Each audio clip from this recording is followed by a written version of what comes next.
It was just another research day at Montague House, a privately owned country home south of the Wash in Norfolk. Its origins date from the era of King John, when it was initially built in the year 1230 as a fortified manor house by Sir Simon de Montfort, a confidant of King John who had earlier accompanied him and his baggage train across the dangerous sands of the Wash, a large tidal expanse of mud and sand that separates both counties of Norfolk and Lincolnshire. It was said that Sir Simon witnessed the devastating loss of the train to a tidal surge that swept away men, horses and valuables. A king's ransom of treasure was never seen again, as all was consumed into the Wash. Others claim that Sir Simon saved King John from the fate that beset his train, but these stories are likely fictitious and unverified by any documentation. To this end, I was employed by a commercial exploration company, Farley Investments, to delve into the legend to pinpoint and retrieve the lost treasure. Farley Investments was very successful in its business of finding treasure shipwrecks. Still, the Wash represented an entirely new venture and a complex spectrum of engineering, as the dig area would not be underwater, but instead on a designated surface area protected by a sizable waterproof cofferdam. Of course, such an operation would be costly. Therefore, failure was not an option, as it would severely affect their bottom line. To this end, I was given a few months to resolve these difficulties as a medievalist historian on a sabbatical from Cambridge University. This partly explains why I am at Montague House, as the owner, Lord Moorcroft, permitted me to examine the extensive library to find possible clues from a large cache of medieval documents. I was very excited, as the library outside of universities is regarded to be one of the finest. I am, by way of introduction, Professor Ian Housman, proudly regarded as one of Britain's definitive authorities in the medievalist world. In the past, I have won accolades for my research work across Europe. The Wash, I knew from the outset, would present itself as one of the most significant challenges of my career. As previously, so many other academics have failed to find this missing hoard. I recall that one of the principal arguments against finding it is the contention that over the centuries the Wash has changed shape, making the verification of historical locations very difficult, and further, from an engineering perspective, that the treasure caught up in the soft sand and mud of the Wash is more than likely to have moved from where it was initially lost. In answer to the location argument, I was fortunate to have previously compiled enough data based on other documents to recreate what the Wash physically looked like in the 13th century, and to overlay this information onto a modern map for context. But the thought of the treasure not being near where it was lost daunted me, but regardless, I pressed on. Assisting me at the library was another academic, an Australian, Celia Duncan, who was employed as the librarian and instructed by Lord Moorcroft to allow access to everything retained in the library, and also the library vaults where many loose documents were stored in a temperature-controlled dry environment. Part of this evident excitement was that many of these documents had never been seen by anyone outside Moorcroft's employ. It should be noted that the Moorcroft family are lineal descendants, and the family name was a corruption of their ancestor, Simon de Montfort. Celia was an attractive woman in her late 30s who was average height and had long shoulder-length dark hair. She originated from Sydney in Australia, and ancestrally she had once family members living in the area. Her branch moved to Australia in the 1920s during the recession. Her locality knowledge was considerable, and I hoped her input would help me. As Lord Moorcroft lived in London, Celia was his designated authority, and any decisions were left to her jurisprudence. It should also be noted that Moorcroft was also a significant shareholder of Farley Investments, and as such, his support for my research was purely fiscal.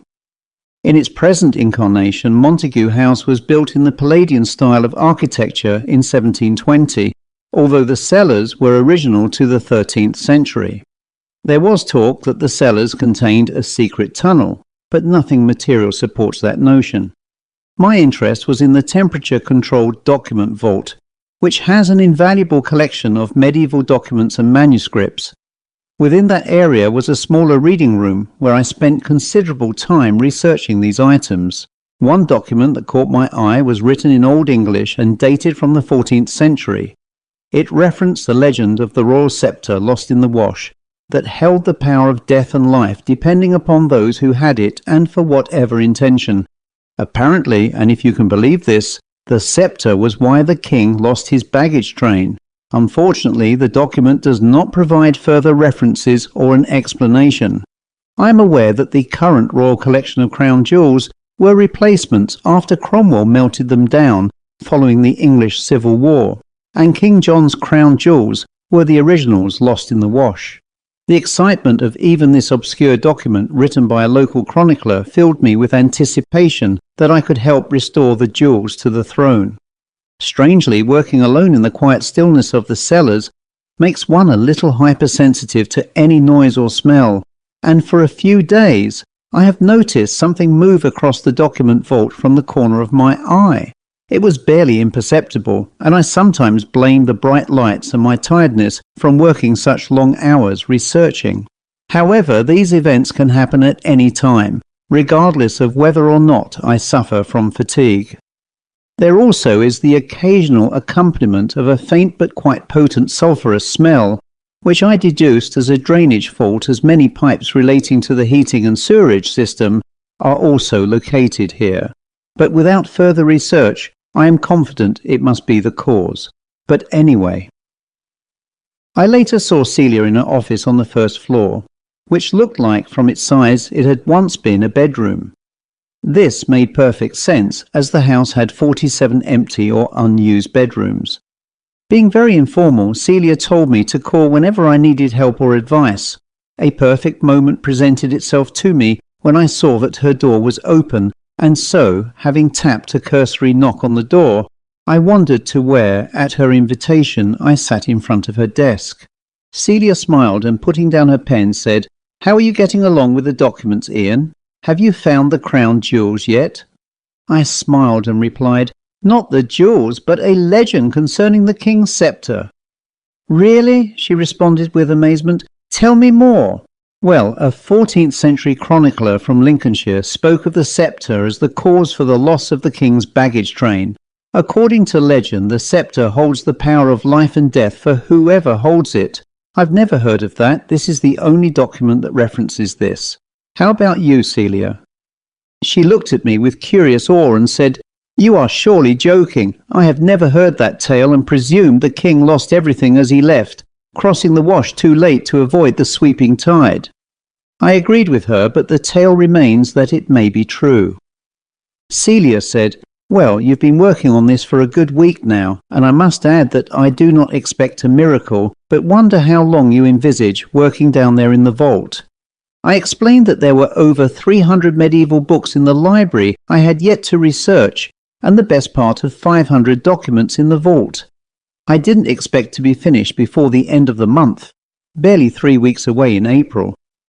In a matter-of-fact voice, she put on her glasses and retrieved her pen before saying, "You must excuse me now, Ian. I have a conference call to make, and I appreciate the update. Please keep me in the loop on this one."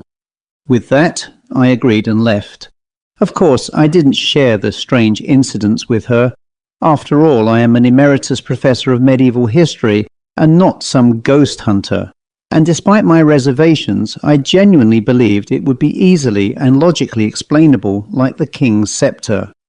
The following day, the house received a visit from an elderly gentleman of the parish who claimed he had information regarding the loss of the king's treasure and wanted to share it for a reward. He had seen one of the many advertisements I had placed in every shop in the district for information. I left the document vault to meet this man in the drawing room, where a staff member had escorted him. I admit I didn't want to be disturbed, but he might have information that would shorten my research time. When I arrived, the man stood by the fireplace admiring the room while resting an arm on a silver walking stick. He was very tall, slim, and around 75 years old. Elegantly dressed, wearing a 3/4 length dark Crombie coat and sporting a mass of grey hair as he played with a wide-brimmed hat in his hands. As I approached him, he turned towards me and said, "Ah, I presume you are this professor chap I've read about on countless notice boards. I am certain I can help you." I greeted him and ushered him to sit. I was certainly intrigued. This man was well spoken, presumably educated, and not the average person to respond to my request. I introduced myself and arranged with the kitchen for 2 coffees to be brought to the drawing room whilst we chatted. He told me his name was Howard Devell, and he held ownership of several essential documents written by court scribes to King John around the time of the tragedy in the Wash. Intrigued further, I inquired whether he could grant me access to them to assist in my research.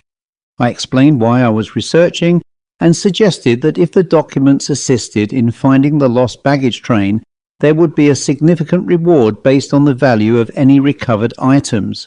He sat there resting his hands on the walking stick and replied, No, that isn't why I'm here. I want to restore the lost crown jewels to the royal estate, and I am making this gesture out of loyalty to the king. You know, patriotism and all that stuff." I asked how he had historically essential documents neither the state nor the royal family possessed. He looked at me with a hint of seriousness and replied, "My family are historically connected to King John and was in the service of the king at the time of the loss. Simon de Montfort, the builder of the original fortified manor house here, was a knight in arms with my now distant ancestor." I replied, "So who was your ancestor, may I ask?" "Sir Reginald de la Velle." I sat there deep in thought, knowing that I knew absolutely nothing about this knight, and indeed there weren't any documents that would attest to this man's existence, as far as I am aware. I conveyed these thoughts to Devell, who replied, "The Devell family were part of a secret order of knights who have kept themselves and their activities a secret for centuries. For me to be here with you today would seem a betrayal, but now is the time to make ourselves known only to you." I was stunned at his admission and asked, "A Knight Templar type order, may I ask?" He laughed. "The Templars were not true to the faith nor true to God.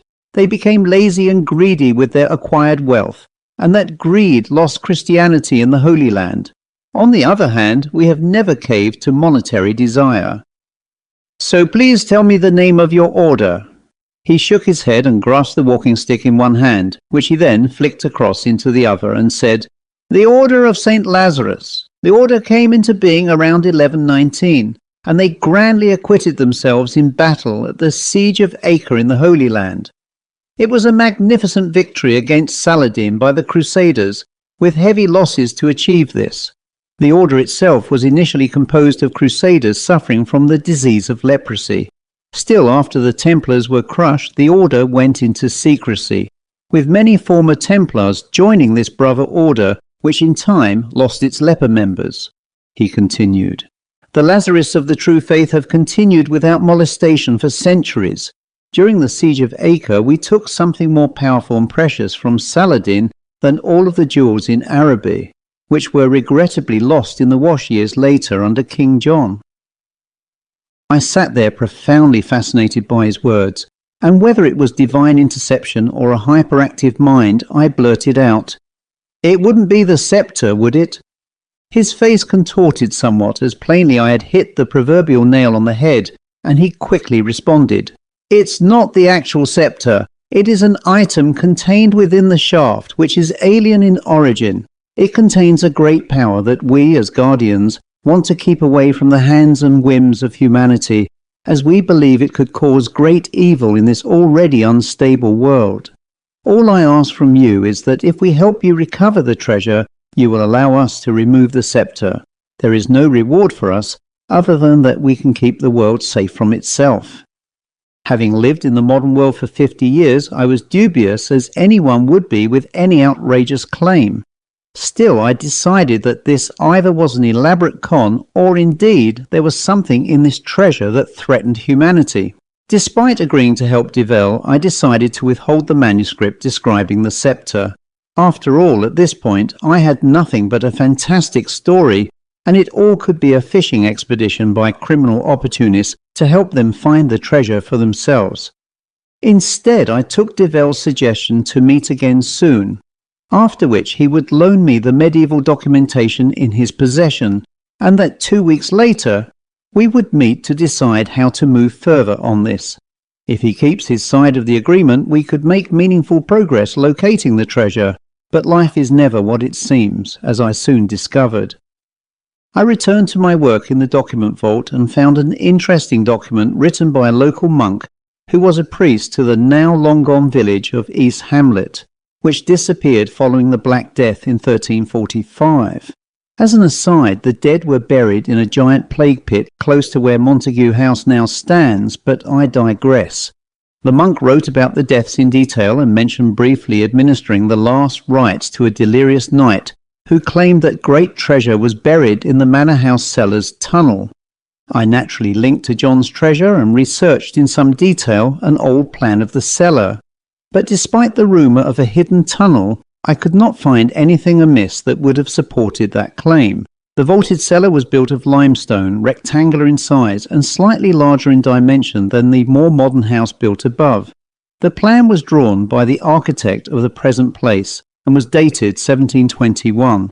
Other than that, there was no further reference in existence that could shed additional light on the alleged treasure and hidden tunnel.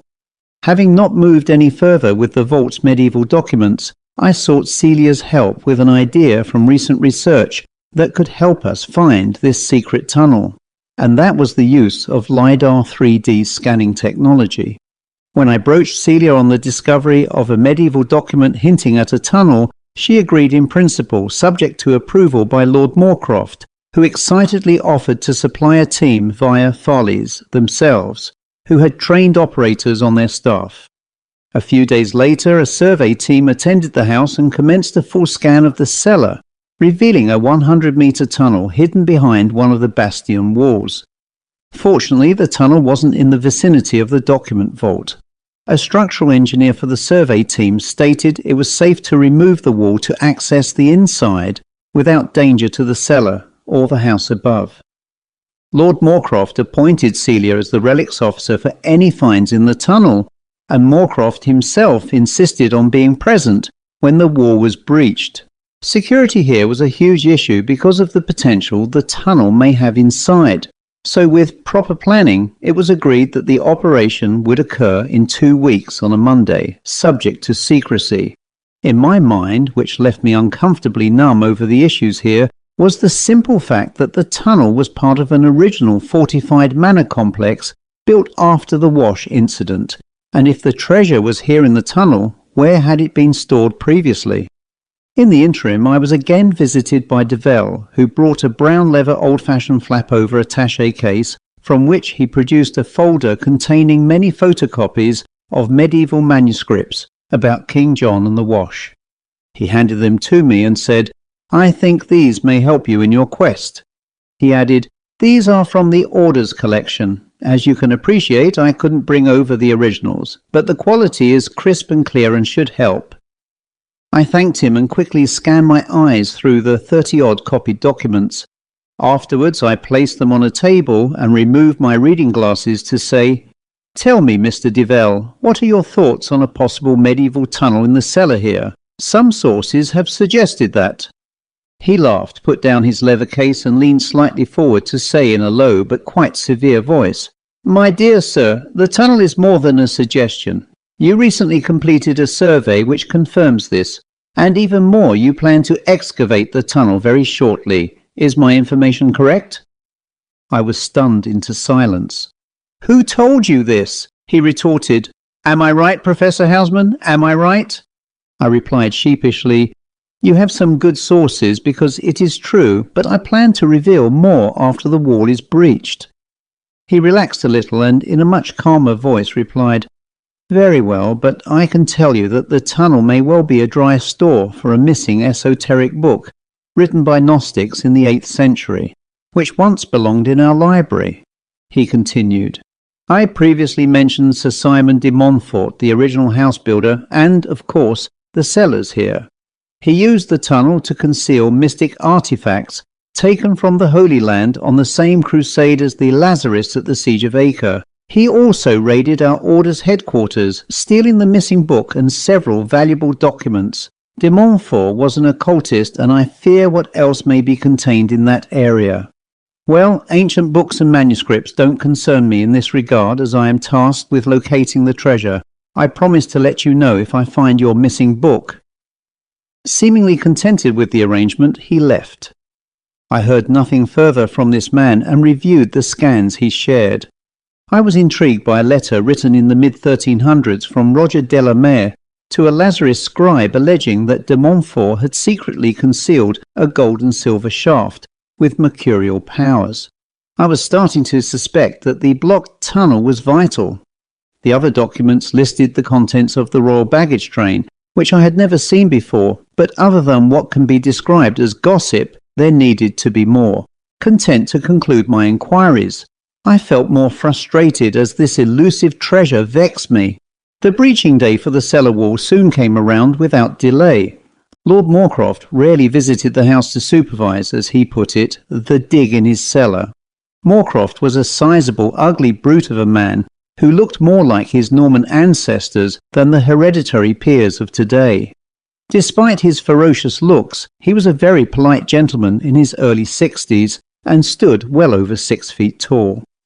As befitted his social status, he wore tweeds and smoked a large meerschaum pipe. A somewhat eccentric man indeed. Assembled in the cellar was the breaching team, who were miners by trade. They brought large hammer drills, sledgehammers and compressors to power the tools. The perimeter around where the planned breach was to be was shielded first from the rest of the cellar by heavy sheeting or curtains. Everyone was instructed to wear coveralls and breathing masks because of the envisaged dust generated during the breach. The man in charge, François Rossi, an Italian engineer from Milan, gave the go-ahead for the drilling team once the preparations were concluded. For the next 20 minutes, the team struggled to tear a hole into the fabric of the wall. The stonework was very professionally done, and the 1-foot thick limestone blocks were one of 2 walls, while the other, more difficult wall beyond was made of granite. There were secrets here that were not meant to be shared. Eventually, Rossi announced to Lord Moorcroft that a breach into the tunnel had been made. There was a 12-inch hole in the stonework into a dark void on the other side. Additionally, a foul smell permeated from the breach, which was tested for safety and declared safe. I was told it was stale air. Moorcroft took a flashlight and peered into the abyss. We stood with silent anticipation. But instead, his lordship flashed the light about erratically and declared, "I can see absolutely nothing." He was reminded that the tunnel's depth was impenetrable for a handheld light until the team entered and followed the tunnel's length. We broke off from the cellar, leaving Rossi with his miners. At the same time, we all retired to the dining room, a large, opulent, oak-lined structure with a beautiful Italian marble fireplace and chandeliers. The antique mahogany dining table had 18 chairs and 2 carvers, easily seating 20 people. At Lord Moorcroft's request, we sat down to wait until Rossi had cleared sufficient room for us all to enter. Celia made arrangements with the kitchen, and large plates of salmon and tomato sandwiches and coffee were brought to the table. Moorcroft sat at the head of the table, and after extending his arms wide, he looked at the 15 or so faces of the team and roared, "Please!" as we took the cue to tuck in. The general conversation centred on our anticipation of what might be found. Of course, my main interests were any documents or clues to locate the treasure, but it had all become complicated with so many vested interests. Around 2 hours later, most were quietly bored when Rossi came out from the cellar, approached the table and said excitedly, "We are through the walls now, ladies and gentlemen." We clambered from our table to get back into the cellar. The general excitement now was palpable. Rossi took the lead with a powerful flashlight, which threw a bright shaft of light into the far gloom of the tunnel, which was neatly constructed in the Norman tradition, but without adornment to show an almost pristine rectangular passage. But as Lord Moorcroft said earlier, there was nothing to see as we continued onwards before eventually arriving near the far end wall of the tunnel. And there before our eyes was a stone sarcophagus which bore on the sandstone lid a beautifully carved sword cut into the stone itself. And this stone casket looked relatively new. unlike its contemporaries over the centuries. Using a winch, the team lifted the lid to discover inside a petrified body of a man wearing Crusader-type clothing. The skin was dried like parchment, and the dress was remarkably well preserved but fragile. Rossi interjected upon seeing this and said, "It must be the dry limestone walls in here, because normally I have seen similar in other conditions, and they have long since rotted away." "Indeed," replied Lord Moorcroft. "You only have to visit St Michan's Church in Dublin, Ireland, to see similar preservations. However, we must get a conservator to safeguard this body after the authorities have been notified." In all of the excitement, nobody bothered to check around the casket, with an old metal-strapped medieval chest standing alongside. Rather foolishly, Celia touched the metalwork, and the wood suddenly turned to dust as the metal straps collapsed into it. In the chest was a jewel-encrusted book, of which its pages too had fragmented into dust, and one that might have been the Gnostic writings Develle spoke of. All that remained preserved was a plain and flat metal copper crucifix engraved Sanctus Petrus. In English, this translated as St. Peter. Of course, the 11th century church of that name was nearby. Lord Moorcroft seemed happy with the results. Although the book was now lost, the gold-encrusted cover with diamonds, emeralds and rubies was worth a fortune. With his permission, I retained the copper crucifix for further investigation after clearing my possession with Celia, the appointed relics officer. The precious gold and jewelled book cover for safekeeping was also handed over to her pending a treasure trove review by the coroner's court. Like the tunnel, this was another dead end, so I retired to my office to review my options for going forward. The Church of St. Peter had stood for the best part of 900 years and was the family church of the de Montfort family. The crucifix and the connection to Simon de Montfort were compelling. I decided to attend the church with Develle, who, as a local to the area, was undoubtedly the right person to help answer this mystery. As agreed, we met outside the church the following morning. It was observed that St. Peter's was relatively small for a parish church, and we mused that perhaps it was used as a chapel of ease for pilgrims on their way to the nearby holy shrine of Our Lady of Walsingham, a rather plain-looking building with little adornment. We found the church was locked, but we were fortunate to get a key from a keyholder, and we let ourselves in. Develle looked the church up and down from the nave and remarked, "This seemingly unremarkable building has a strong round Saxon tower, which suggests that in part at least it dates from before the Norman invasion. Have you the crucifix?" I handed it to him, and he noted a slightly irregular shape. After perusing it briefly, he said, "I have a hunch. Look around the church's interior for any blank crucifix indentation or space which might accommodate the plate. Also, check for any unusual graffiti too." We split to cover both ends of the church. I was given the bell tower and nave, and he elected to examine the chancel, altar and vestry. While looking, I again felt that there was something else with us in that church. Again, I noticed something move across the nave from the corner of my eye, like what I experienced earlier in the document vault. The atmosphere felt quite heavy, but I could neither say nor think of what this thing might be. Regarding graffiti, there was a considerable amount on columns, walls and even pews. Most of it was that of bored churchgoers, but others were marks left by the original builders. After examining these areas in meticulous detail, I was about to give up when I decided to look under a beautifully carved oak coffer, which, when moved, revealed a black basalt grave marker plate with a crude outline carving of 2 knights on 1 horse, which was from memory, the seal of the Grand Master of the Knights Templar. Below that was a carved crucifix-shaped indentation, which was not dissimilar to that of the crucifix held by Develle. Both had signs of wear and cut between the crucifix, and the seal was the name of de Montfort. It looked like an ordinary grave ledger stone that had suffered the historic theft of an inlaid brass plate. But now I realize this could be the hiding place of valuable treasures or historical items, and the crucifix may be the key to confirming this. I called over to Develle, and he produced the copper crucifix, which fitted the indentation perfectly, less the wear of centuries. The slightly irregular shape deliberately removed any uncertainty of its relevance. Unlike in fiction, the crucifix did not release any mechanism, it was merely a marker.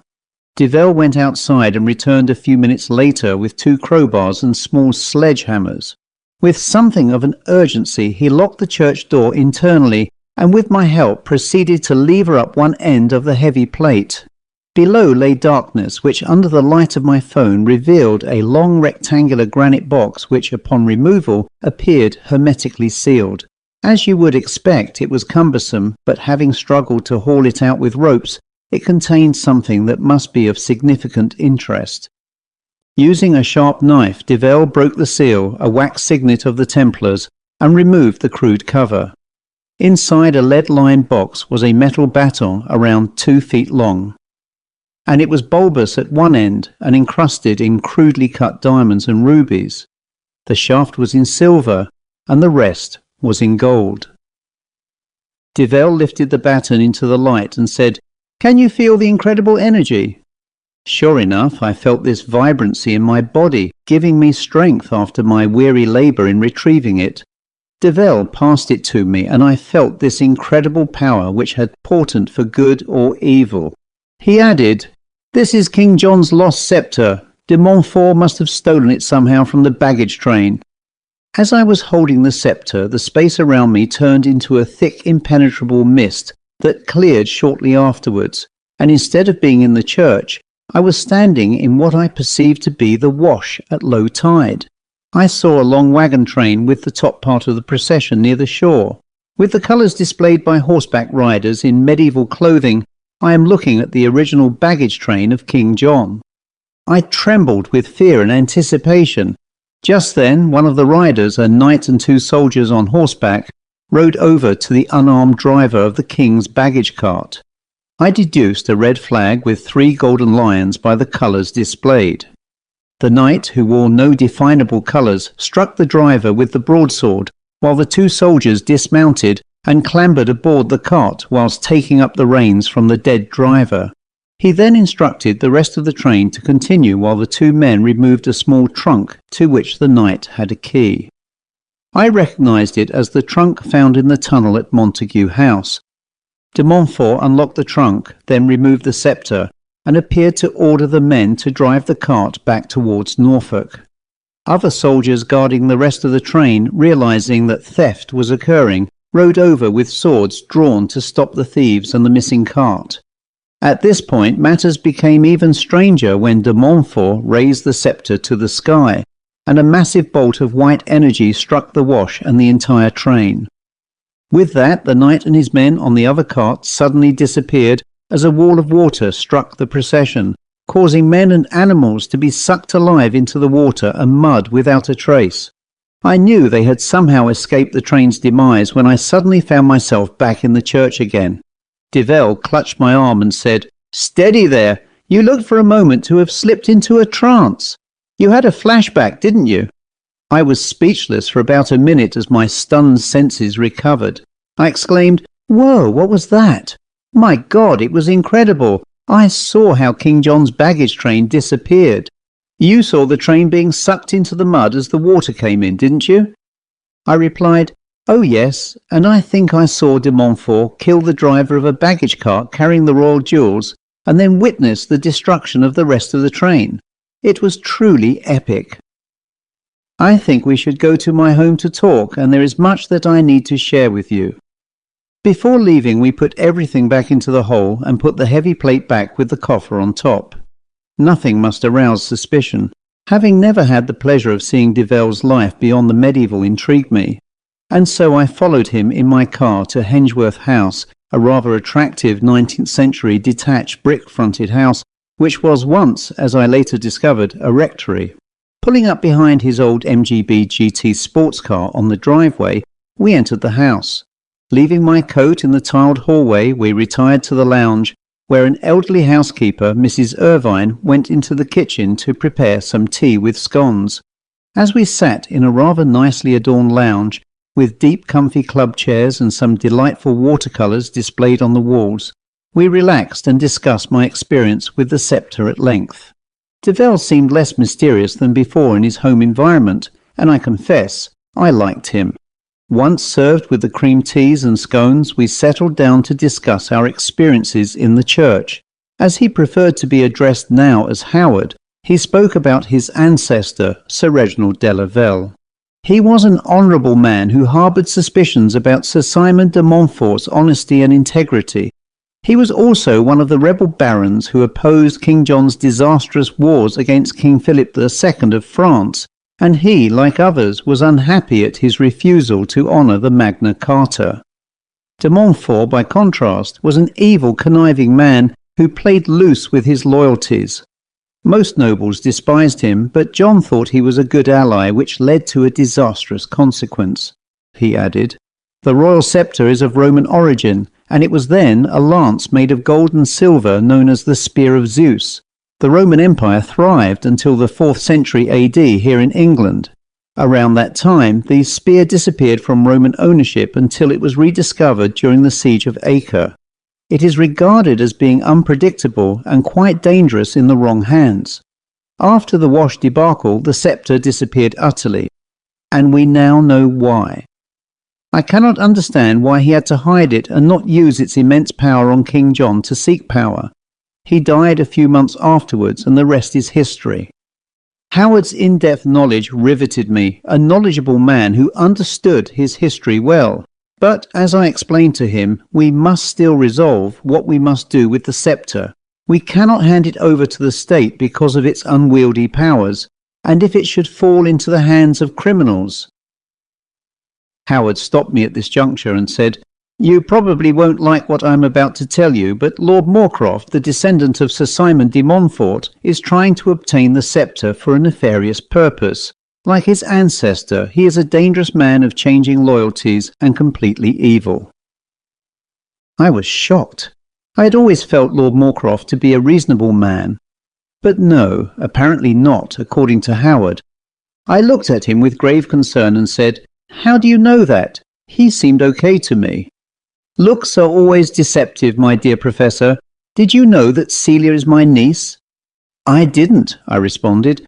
"She has been working undercover at Montague House for a couple of years, and Moorcroft was caught by her one evening chatting to an associate on the telephone. He admitted that he wanted the sceptre to change history and to allow him and his supporters to take over the country and the world. I also know that this all seems perfectly ridiculous, but we must get rid of the sceptre before he finds and releases evil upon the world, which we will never beat." We both decided to remove the sceptre from where it had remained hidden for centuries and to bury it safe from human discovery. It seemed a practical solution, but with hindsight there may have been better options. We both returned to the church the following day and were shocked to find a local police officer surveying a ransacked and damaged interior, which looked as though everything had been forcibly moved or broken. I approached the officer, who turned to me and said, "I'm sorry, sir, you'll have to leave the church because somebody broke in here overnight, and as you can see, they caused a lot of damage. The vicar and I think it is the work of so-called ghost hunters." I explained to the officer who I was, and as an expert in my field, I offered to give a quick visual assessment of what is missing within its historical context. The officer responded, "Okay, sir, but please don't touch or move anything, as the fingerprint boys will want to dust the church over for fingerprints." I agreed, but thought the chances of original fingerprint evidence being found in a building used daily by visitors and for worship would be impossible. Of course, my main interest was the Templar graveplate, because that is where the sceptre belonged. As I made my way through the overturned and broken pews and a smashed wooden lectern, I could see that the basalt slab was now in pieces, and the chest was open and on its side. I did not look further, but it was plain to see that someone had stolen the sceptre, which filled me with mortal dread. Having given the officer a rough appraisal without mentioning the sceptre, I left with Howard. We had to find who had stolen it. I saw Lord Moorcroft walking along the church path to the entrance as we returned to our cars. He seemed surprised to see me and stopped to say, "Hello, old boy, what brings you here? You never struck me as a religious kind of chap." I replied, "Actually, sir, I was here to survey the damage in the church. I was notified by a local this morning and came to see for myself." He said, "As you can appreciate, this is a family church, and naturally I am perturbed whether any damage has been caused to anything significant relating to my family." I replied, "I believe Sir Simon's grave plate has been smashed, but I wouldn't be able to say if anything is missing." He replied, "Quite, well, thank you. I'd better see the officer and make a statement." We both bid farewell, and I left. By this time I was starting to believe something significant was wrong with everything happening. Contrary to Howard's concerns, Lord Moorcroft did not meet his expectations in my mind. Quite the reverse. Moorcroft decided to spend the next few weeks at Montague House because of the recent tunnel discovery and the church incident. He checked by my office once a day and was always exceptionally polite and friendly. I was starting to doubt Howard's assessment. During the interim, nothing particularly unusual happened concerning his lordship. He had returned to his business interests in London for a day and returned the following night. At this moment I had no provable suspicions regarding him, and the longer the sceptre remained undetected, the more I worried about whoever had the sceptre and for what purpose. Sure enough, Howard returned to me a few days later. We met at his home and discussed at length a rather pressing situation. He was optimistic considering the circumstances, and said that Moorcroft was planning to use the sceptre in a black arts ritual in which a medieval location was to be used. Several others were attending from London, and the sceptre was to give the adherents special powers through the chants of ancient Gnostic scripts. I asked how he had learnt of that, and he told me that Celia had bugged his office and could monitor conversations he had had with his colleagues over the phone or across the internet. I suggested I link up with Celia to work on this together. He strongly advised me not to, as it might arouse suspicion from Moorcroft, but he assured me I would receive a warning in due time. 3 days later, Howard told me the ritual would be performed that night at midnight in the tunnel with the sceptre. He asked that I smuggle him into the house via the merchant's door, which should be unlocked at 11 p.m. I agreed to arrange this for him, and I was later able to take him into the house. Fortunately, at that hour no staff was around, so Howard's infiltration went very smoothly. I took him to my office on the first floor, where we discussed a strategy. My plan was, once we had confirmed that Moorcroft had the sceptre, I would trigger the fire alarm to create a distraction, and would then remove the object from his possession. But this was a poorly thought out plan because we didn't know where he was hiding the sceptre.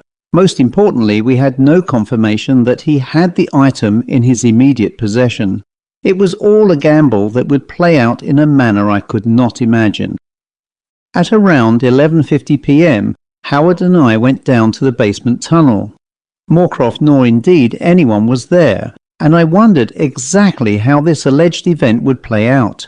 Howard told me to observe from a safe distance the tunnel entrance, whilst he slipped off briefly to contact his niece Celia, using the telephone in the soundproofed document room. Precisely on the dot at midnight I saw a robed figure enter the entrance to the tunnel, followed by 6 other robed figures carrying a trunk and a large book. Howard was right. There is a secret ceremony, and Moorcroft plans to commit a terrible evil.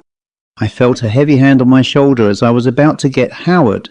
As I turned, I heard a quiet but emphatic shh, and was deeply shocked to see Lord Moorcroft standing there with a smile. He whispered to me that I should not worry, and that all was about to be revealed. With that, a team of security men rallied behind him. Moorcroft said to all concerned, "Wait a moment, I want to make sure they have the sceptre before we move against them." As they quietly watched, the trunk was placed on the ground, and from within came the sceptre. The leading figure opened the book and started to read a Latin incantation, whilst another held up the sceptre.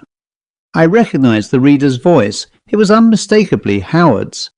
"Damn it," I thought, "he has been leading us along all the time, and now he has the sceptre." As he spoke in Latin, that same sensation of catching something from the corner of my eye appeared once more and in a greater force. This time it manifested as wispy, misty grey human shapes that swirled around Howard and his group with a depth and intensity I had never seen. The others in his group repeated the words of the chant, so I realized that something dreadful was about to happen. I took the initiative and lunged forward at the group by grabbing the sceptre before tossing it to Lord Moorcroft, who in turn started to speak in Latin and curse Howard's group. The effect was that everyone present and I were thrown to the stone floor, while the swirling mist surrounded Howard and his followers before consuming them into nothingness. There were no screams, no shouting, just nothing other than an overwhelming smell of sulphur as they all disintegrated. After a few seconds, the tunnel was again empty and Lord Moorcroft helped me to my feet. He said, "By Jove, old boy, that was a close one." I dusted myself down and asked if Lord Moorcroft could explain what had happened. He took me to his office in the library, and we sat down by the fireplace with a scotch while he explained everything to me. "I believe he told you about his sect, the Lazarus, is that correct?" I responded by sharing all that Howard had told me. He sat there quietly in thought while swirling his scotch around in his glass, and when I finished he replied, "You are almost there with the story, but there are some inaccuracies with what he told you. During the siege of Acre, his ancestor, Sir Reginald de la Velle, plundered the city and murdered many of its inhabitants. During the process, he stole what was to become King John's sceptre, which was then named the Spear of Acre.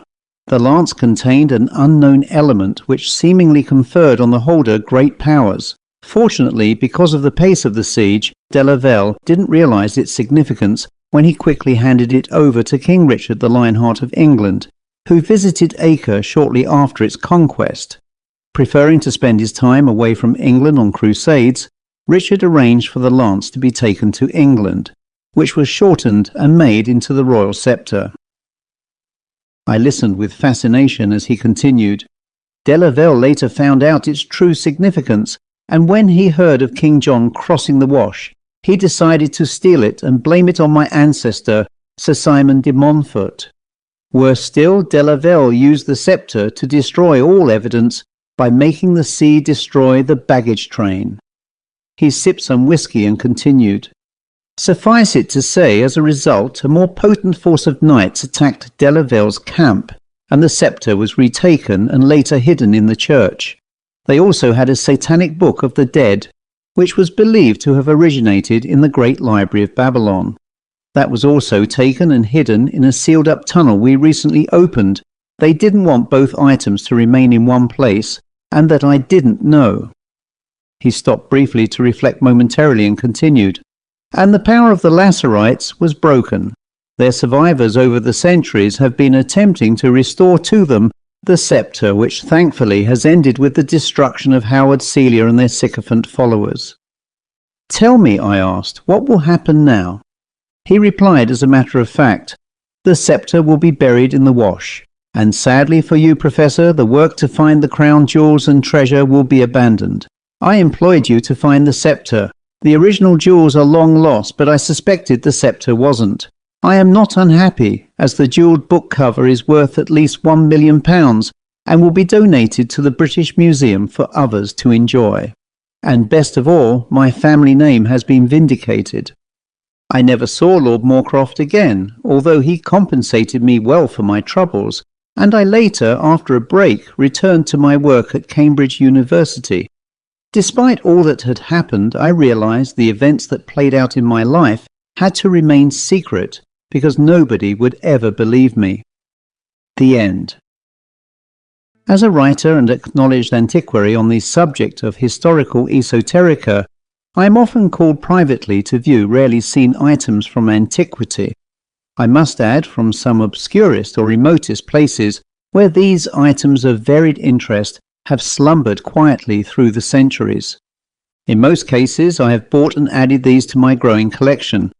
Amongst these artifacts, I have housed rare books, fine art, jewellery, and even objets d'art belonging once to the great and the good, and perhaps some dubious sources.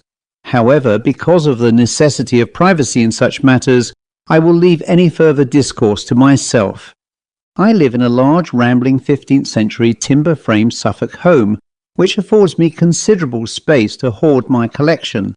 I think it pertinent to mention that the house was once part of a rambling friary, which has an extensive stone-lined cellar and a hitherto previously secret tunnel which once connected to a nearby church. The friars constructed this during the era of King Henry VIII, when his plans for the dissolution of the Catholic Church became more than a rumour. Fearing attack by the state, this tunnel was an intended escape route should it become necessary. Unfortunately, the friars were caught and forcibly ejected before they could initiate such plans. In this case, their lives were spared. The chapter house was retained as a dwelling. Still, the adjacent 11th century stone-built church, refectory and dormitory buildings were sold and demolished for building materials. This otherwise expansive space was utilised in the 17th century by 2 extra timber frame wings, added by a knight of the realm who reigned as the lord of the manor. Just after the end of the Second Great War against Germany and her allies, I was approached by a returning brigadier general, of whom I will refer to here as Henry, who had acquired from the ruins of the Reich Chancellery in Berlin an artifact in the form of an antique lantern clock. He then related to me how he came by this. Shortly after, the Reich Chancellery was taken and looted by the Russians. According to this chap, a Russian lieutenant, the clock had been found in a strong room below the Chancellery bunker. Having no such use for this item, which initially appeared to be non-working, he gratefully traded a bottle of whiskey and a pack of English cigarettes in exchange for it. He also gave a vellum document dated 1785, written in German, which I translated and claimed the clock had once belonged to the Comte de St Germain, who had acquired it in London. The rest of the document was badly faded with age, but satisfied with something of great curiosity, I gratefully made the exchange. He continued, "All of this understandably piqued my interest, as St Germain was a noted alchemist who lived from the late 1600s until his reported death in 1784. Anyway, I took the clock home with me in late 1946. I had it examined by a local clockmaker who excitedly told me it was made by no less than the noted English clockmaker Thomas Tompion in 1680, and it works perfectly." He inhaled and said, "Anyway, I rechecked the accompanying vellum document, which read much more clearly under ultraviolet light, and revealed the following, which I have translated for your benefit." He then produced a typewritten sheet of paper, which he handed me. Placing my monocle reading glass firmly clenched in my right eye, I read, "This clock was given to me as a uniquely personal gift upon his deathbed by my friend, the Comte de St Germain, for my support of his work in Eckernford. He claimed that it was fabricated from a unique brass with mercurial properties that would allow the owner to travel time, and that the brass had been created through a lost hermetic process developed by the alchemist John Dee of England when attempting to turn lead into gold." The letter continued, "I have no use for such a clock, although St Germain's work fascinated me to support his work financially, and this clock is all I have saved from his estate. Signed Charles of Hesse-Kassel, 1785. I placed my monocle on a side table and asked whether he could produce this clock and his thoughts about the letter's claims. He shrugged his shoulders and replied somewhat dismissively, "I think Dee and St Germain were either delusional or quite mad. It is impossible scientifically to chemically transmute lead into gold, or indeed brass, and the suggestion of time travel makes the whole proposition of this letter patently ridiculous. Charles, or Prince Charles, to be more formal, must have been a fool to believe this nonsense. But anyway, the clock itself is scarce, and is a finely preserved example of Tompion's work. I do not need it, as I am retiring to a smaller house. Would you be interested? If not, I'll dispose of it through a London auction house." Of course I wanted it, and having agreed to a rather princely sum, he arranged to deliver the item to me for approval, which was pending payment the following day. The clock arrived as agreed, and was delivered by Henry's gardener from the back of an Austin van, and inside a wooden crate. He handed it to my butler Jameson, who dutifully brought it to my library and placed it carefully on my instruction onto a polished wooden tiled floor. Excitedly I opened the crate like a child on Christmas Day, and there, wrapped in sacking and buffered by cotton wool, was the St Germain clock. Having carefully unpacked the clock, I was in awe at the beauty of this piece engraved on a frontispiece plate with the words Tompion, London.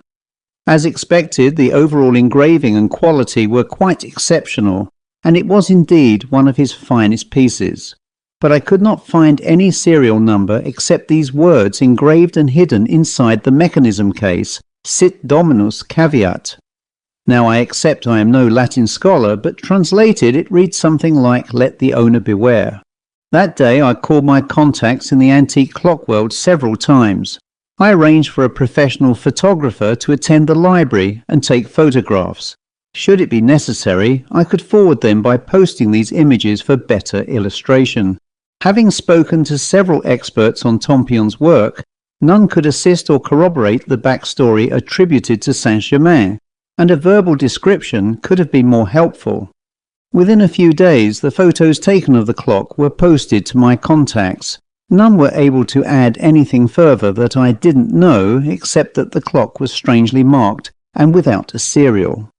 And yes, they agreed it was his finest work and were willing to stake their reputation on it. Even records held on Tompion's work revealed nothing on its attribution whatsoever. Having something as unique as this in my collection was a huge buzz. Indeed, I had many offers to sell it to my contacts at double the amount I paid. Still, I was having none of it, and the strange inscription faded from memory weeks after I had paid David in full for it. I felt there was nothing to fear here. Around a month later, at around 2 p.m., my butler answered the entrance door to a caller and came to me as I sat in the drawing room with a business card on a platter. Jameson had been in my employ since the early 30s. He was a tall former military officer who served with distinction in World War I, only to be badly wounded at the Somme, which left a slight limp. Even so, he kept his military bearing and demeanour and was a reliable man to have around, and a friend whom I trusted and respected. He said, "My apologies for disturbing you, sir, but there is a gentleman insistent upon seeing you over the antique clock." I wasn't in any mood to chat with strangers as my time and efforts were absorbed by that clock, and yet it was eating away at me because my research was not going anywhere. But I was equally curious to see who was calling, so I thanked Jameson and took the card. The caller was Dr. Robert Dufresne, a professor of ancient history affiliated with Cambridge University. As my inquiries were so stymied, I threw caution to the wind. I invited him into my library, where the clock stood proudly on a 17th century Italian marble fireplace. When I arrived at the library, I saw what I presumed was the professor. He was a short but sizable scruffy fellow, wearing a 3/4 long stained navy Crombie gentleman's coat. He had fat, grubby-looking hands clutching a brown fur felt trilby hat and a bulging attaché case. I also noted that he wore relatively thick-rimmed round spectacles and sported a goatee beard, which partially concealed a pair of thick, ruddy cheeks, and his striped tie was pulled loosely from his equally grubby collar. Yes, he looked every inch an academic. He also had a distinct look of urgency as he stood waiting, fumbling with the attaché case's handle and looking nervously at the clock before him.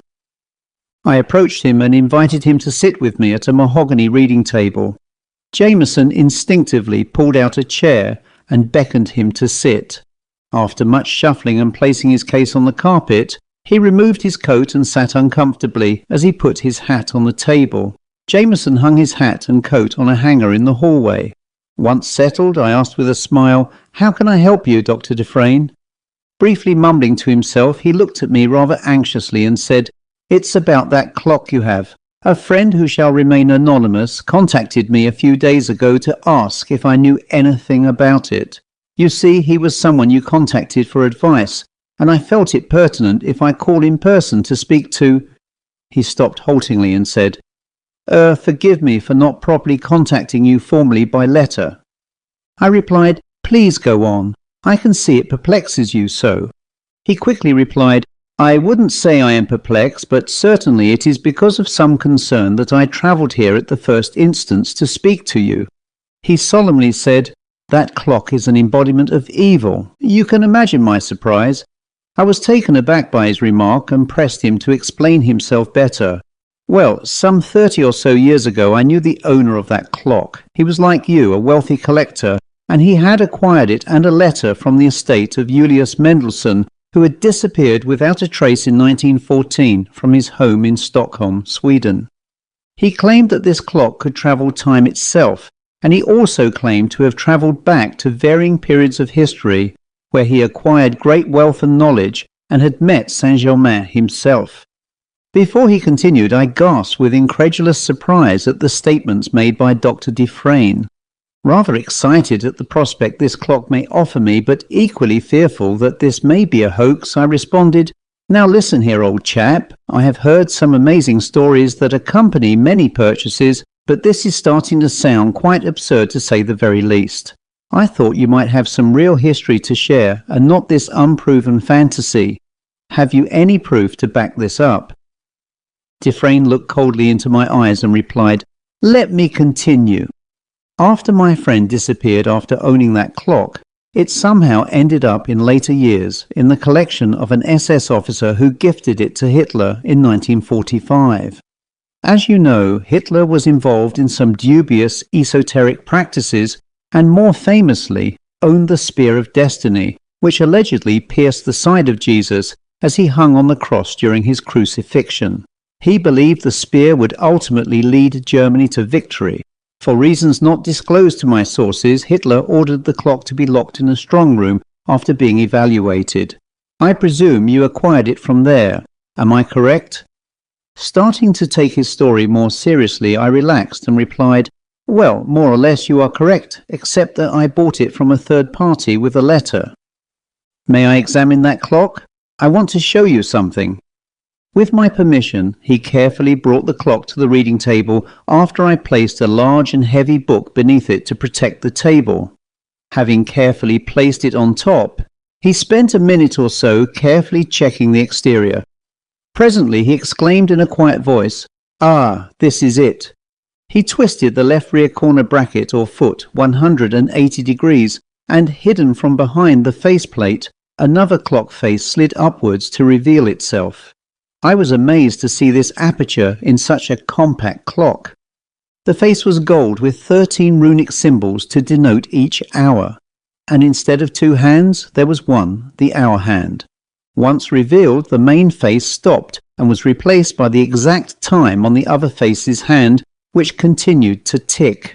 It was 3 o'clock and motioning slowly. Dufresne pointed out that the numeral 3 in the runic script was Priya, corresponding to an engraved P-like symbol. Pointing to the face, Dufresne said, "The only number you have to concern yourself with is 13, or in runic, threaten." He added that this is the hour of the dead, which will activate and transport anyone to a specific era or time. It is of no coincidence the rune is shaped like one stem of a swastika, as it is to imagine, like one facet of evil.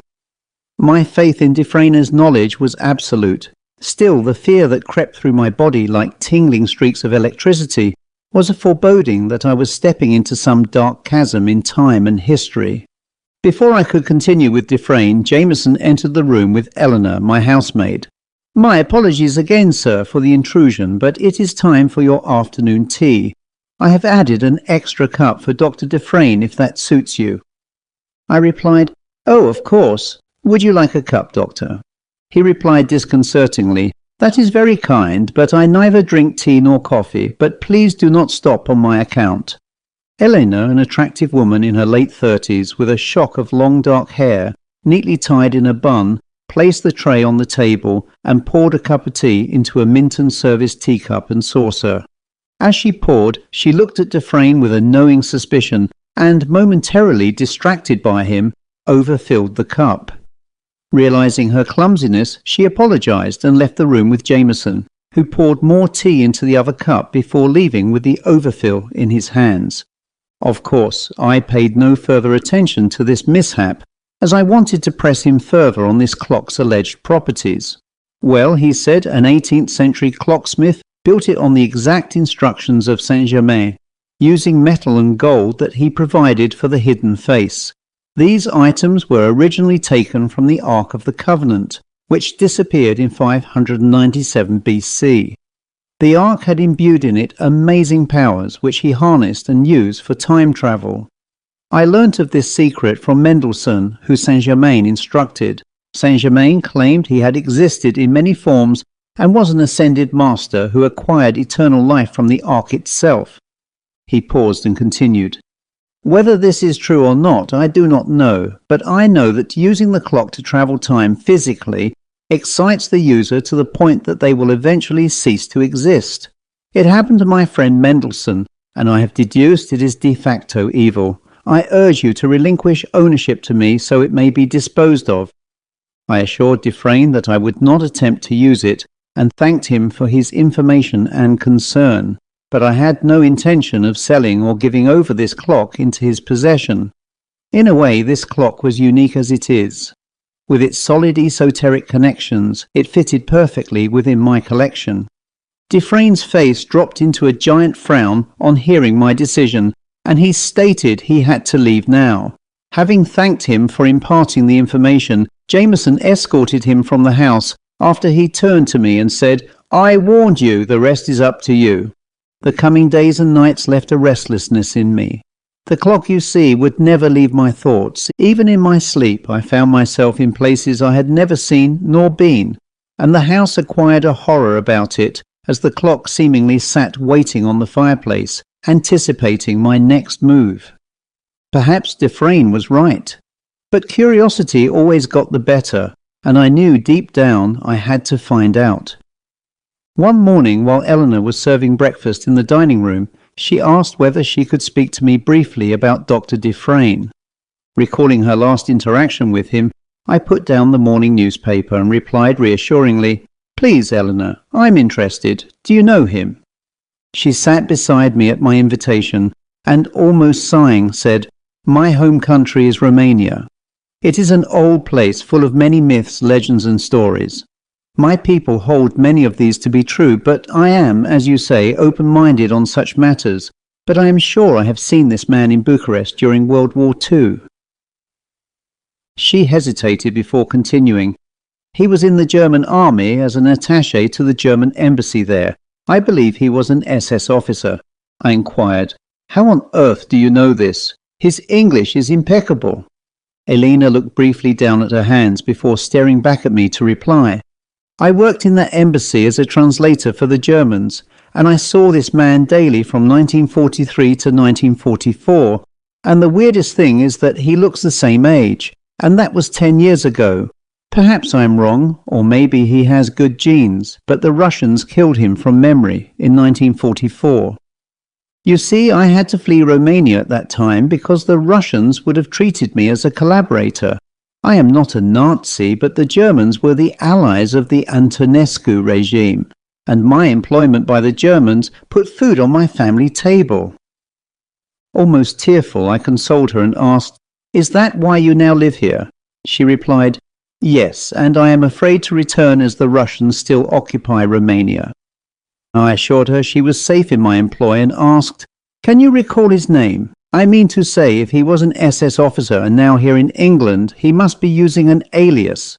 She then stood up and replied, "Forgive me, you are a kind and decent man, and I must return to work as your food is getting cold.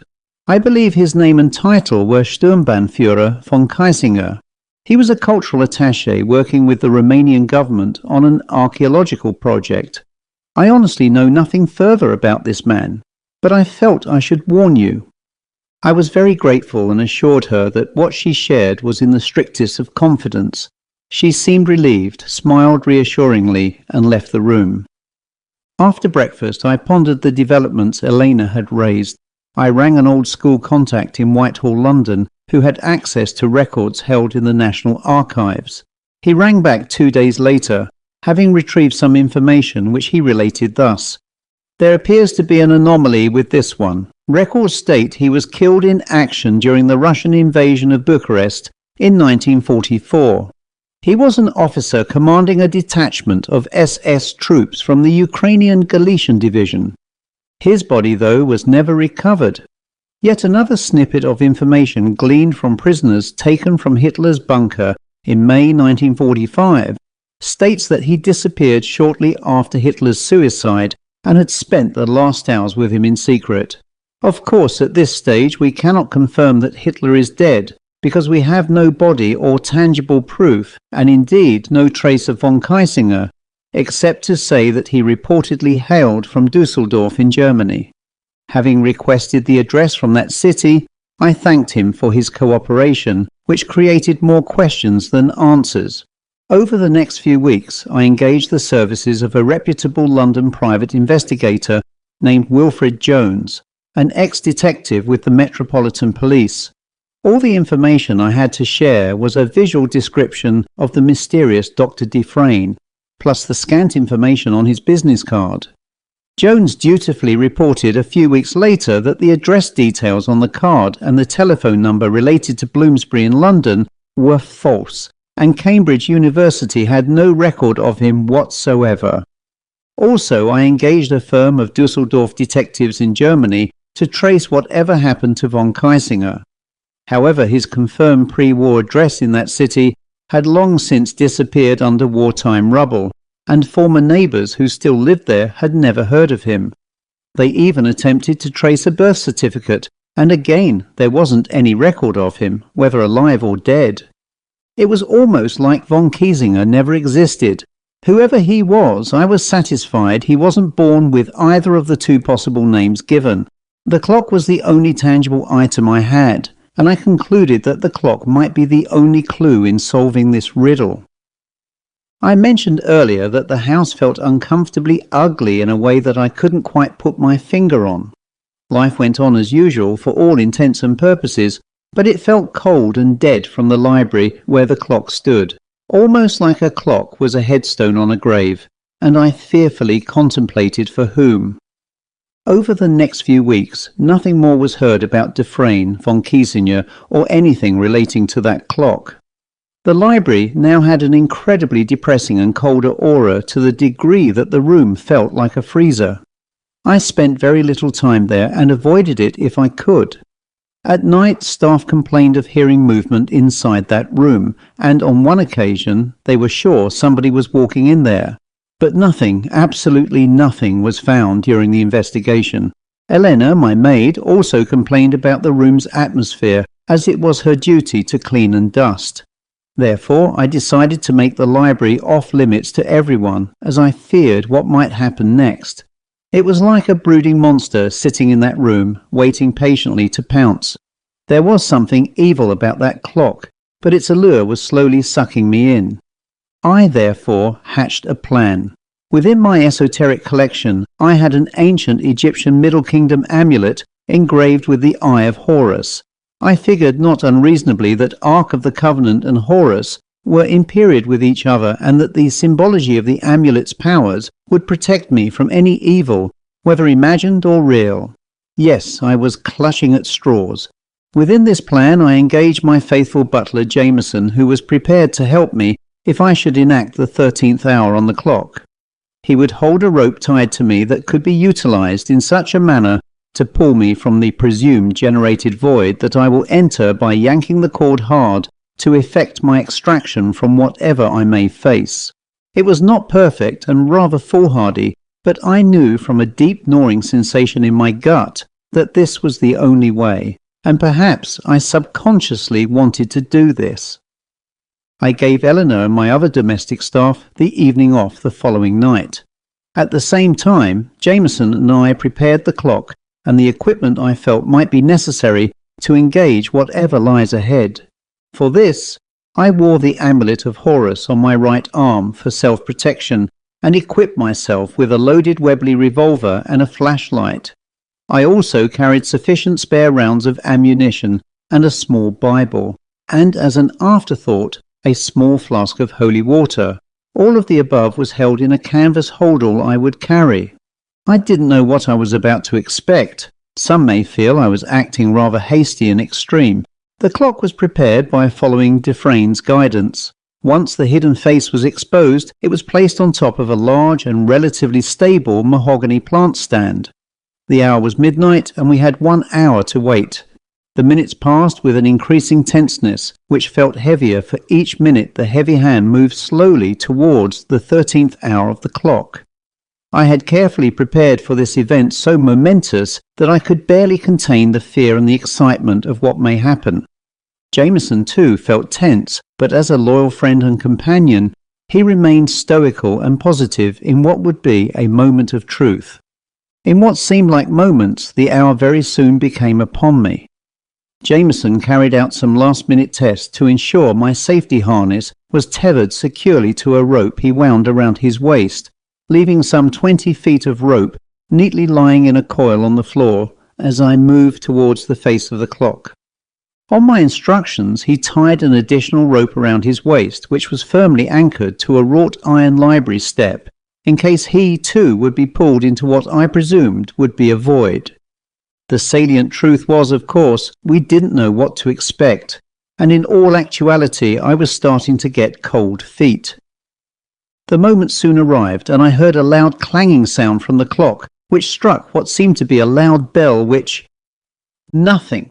The 13th hour had struck, and nothing happened at all.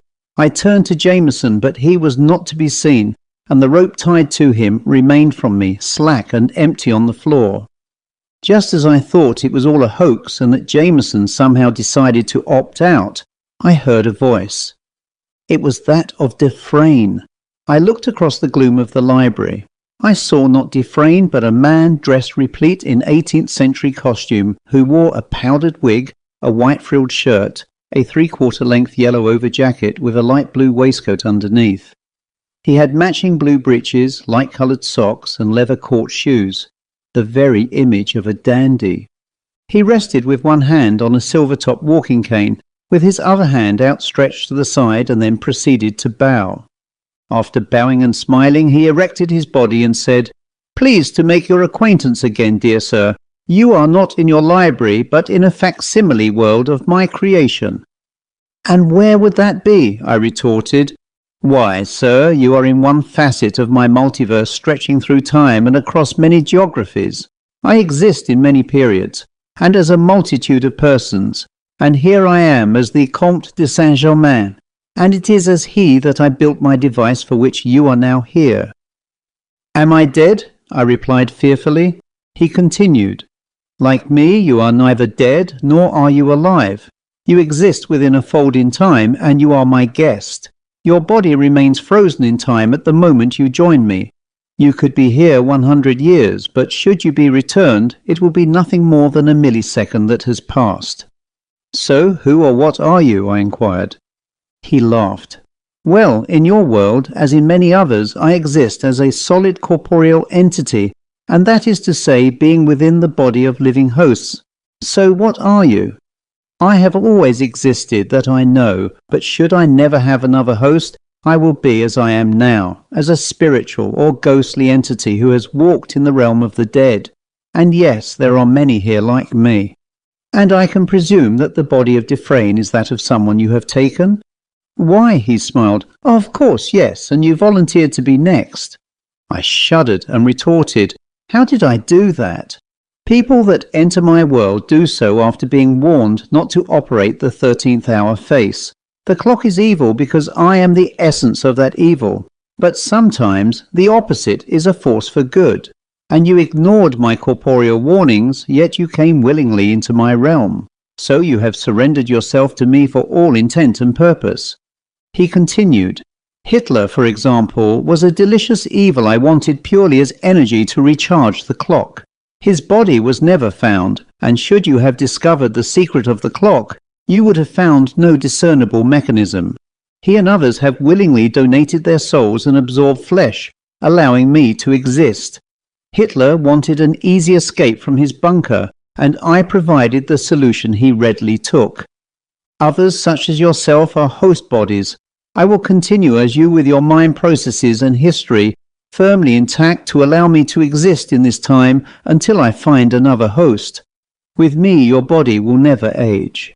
Dufresne, sadly, hasn't much use left for me, and I am sure you can appreciate the urgency of my situation, can't you?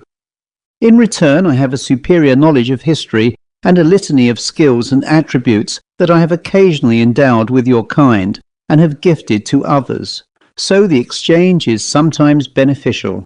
Oh, by the way, I am flattered that you wear the amulet of Horus, because I was a high priest in that cult and period.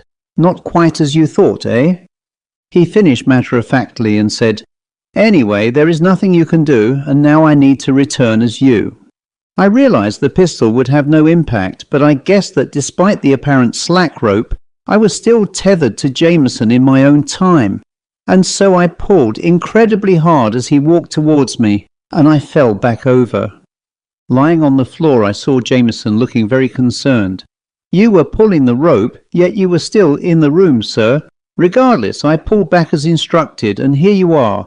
Nothing happened at all, yet you are shaking, sir. Can I get you brandy or similar?"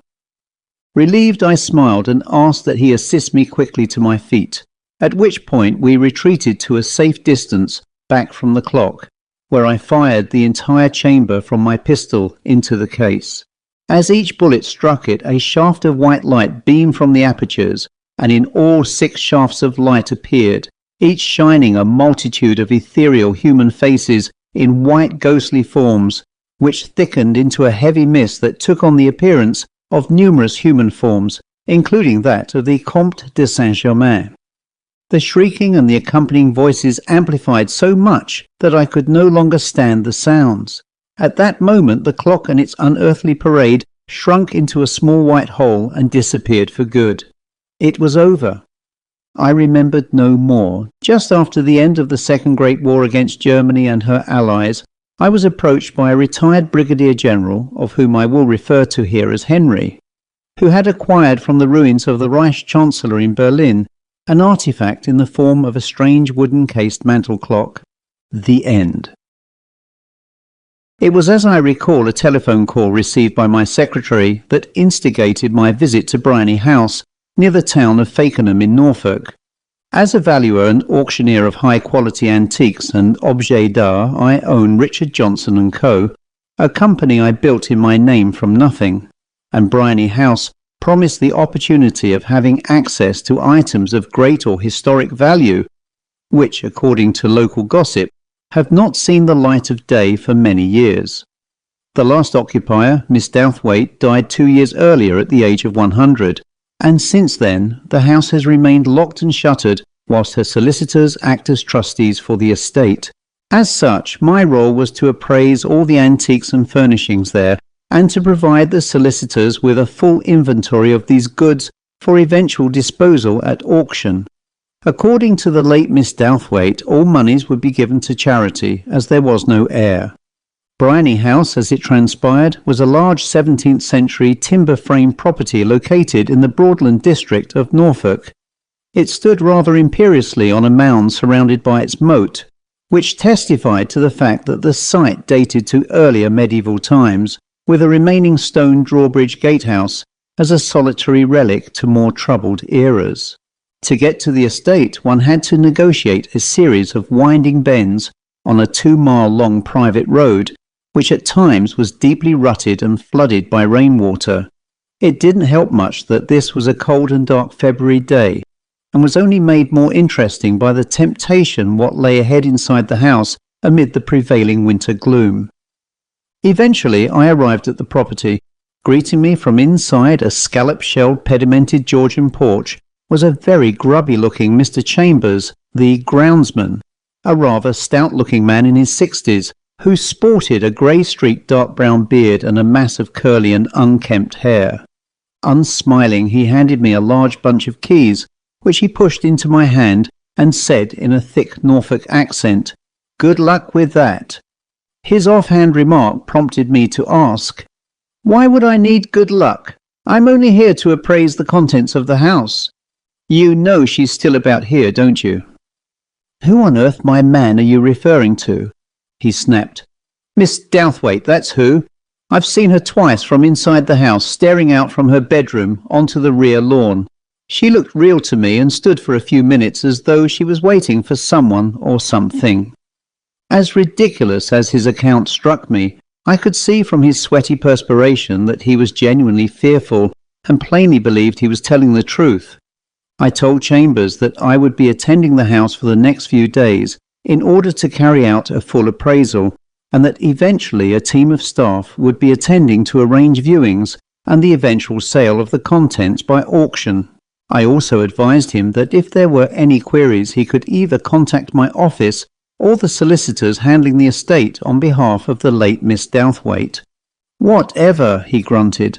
"When you want to hand the keys back, I live at the small cottage at the entrance to the drive." With that he departed in a small van, and I fumbled through 10 keys before eventually finding the front door key, which was embellished with a lion's head fob on a heavy stem. The keys looked to date from the period the house was built. Upon entering, I walked through a large pile of accumulated mail. Carefully picking them up, I put them on a side table while I dusted myself down, before removing a clipboard and pen to note down the contents for valuation. Looking around the oak-panelled hallway, I could see that my work was certainly cut out. There were antique wall and table clocks, 2 rather nice hall porter mahogany chairs, a delightful 18th century Dresden figurine, and some rather fine oils and mahogany furniture. A brief investigation revealed a great many antiques, and especially a library full of leather-bound books, with some dating back some 600 years, and mostly rare and collectible. Over the next few days, I worked my way through 10 bedrooms, a large drawing room, lounge and library. Each and every room had many items of antiquary, and my clipboard required frequent recharging with fresh writing paper to catalogue this extensive collection. And thinking back to my meeting with Chambers, not once did I see the spirit or ghost of Miss Douthwaite, nor indeed anything one could describe as paranormal. I was, though, quite convinced by the contents that there was a great fortune to be made at auction. Was I tempted at any point to slip into my pocket a rare piece of Japanese netsuke, or secret away a rather beautiful gold music box? Yes, of course I was, but professionalism and honesty taught me to keep my hands to myself, and to ensure that the late lady's estate would be duly disposed of in accordance with her wishes. On the last day, my work was solely confined to the attic. Here lay a huge clutter of old dusty tea chests, boxes, a myriad of odd pieces of clothing, and broken or discarded furniture. As I was sorting through the contents of one tea chest, I heard momentarily the shuffling feet of a dog walking across the hardwood floor. It sounded much further away, even though I knew it must be quite near. I turned around, and stood there quietly was a large old Irish wolfhound. His shaggy old coat had seen better days, but his eyes seemed sad and his demeanour was sullen. As I reached out my hand to stroke him, he turned quickly and walked away and down towards the attic staircase. Curiosity piqued my interest, and I raced after him, but he was gone. Nowhere, just nowhere to be seen at all. Thinking the front door must have been left open, I discovered it was still shut, as indeed every other door or window on the ground floor.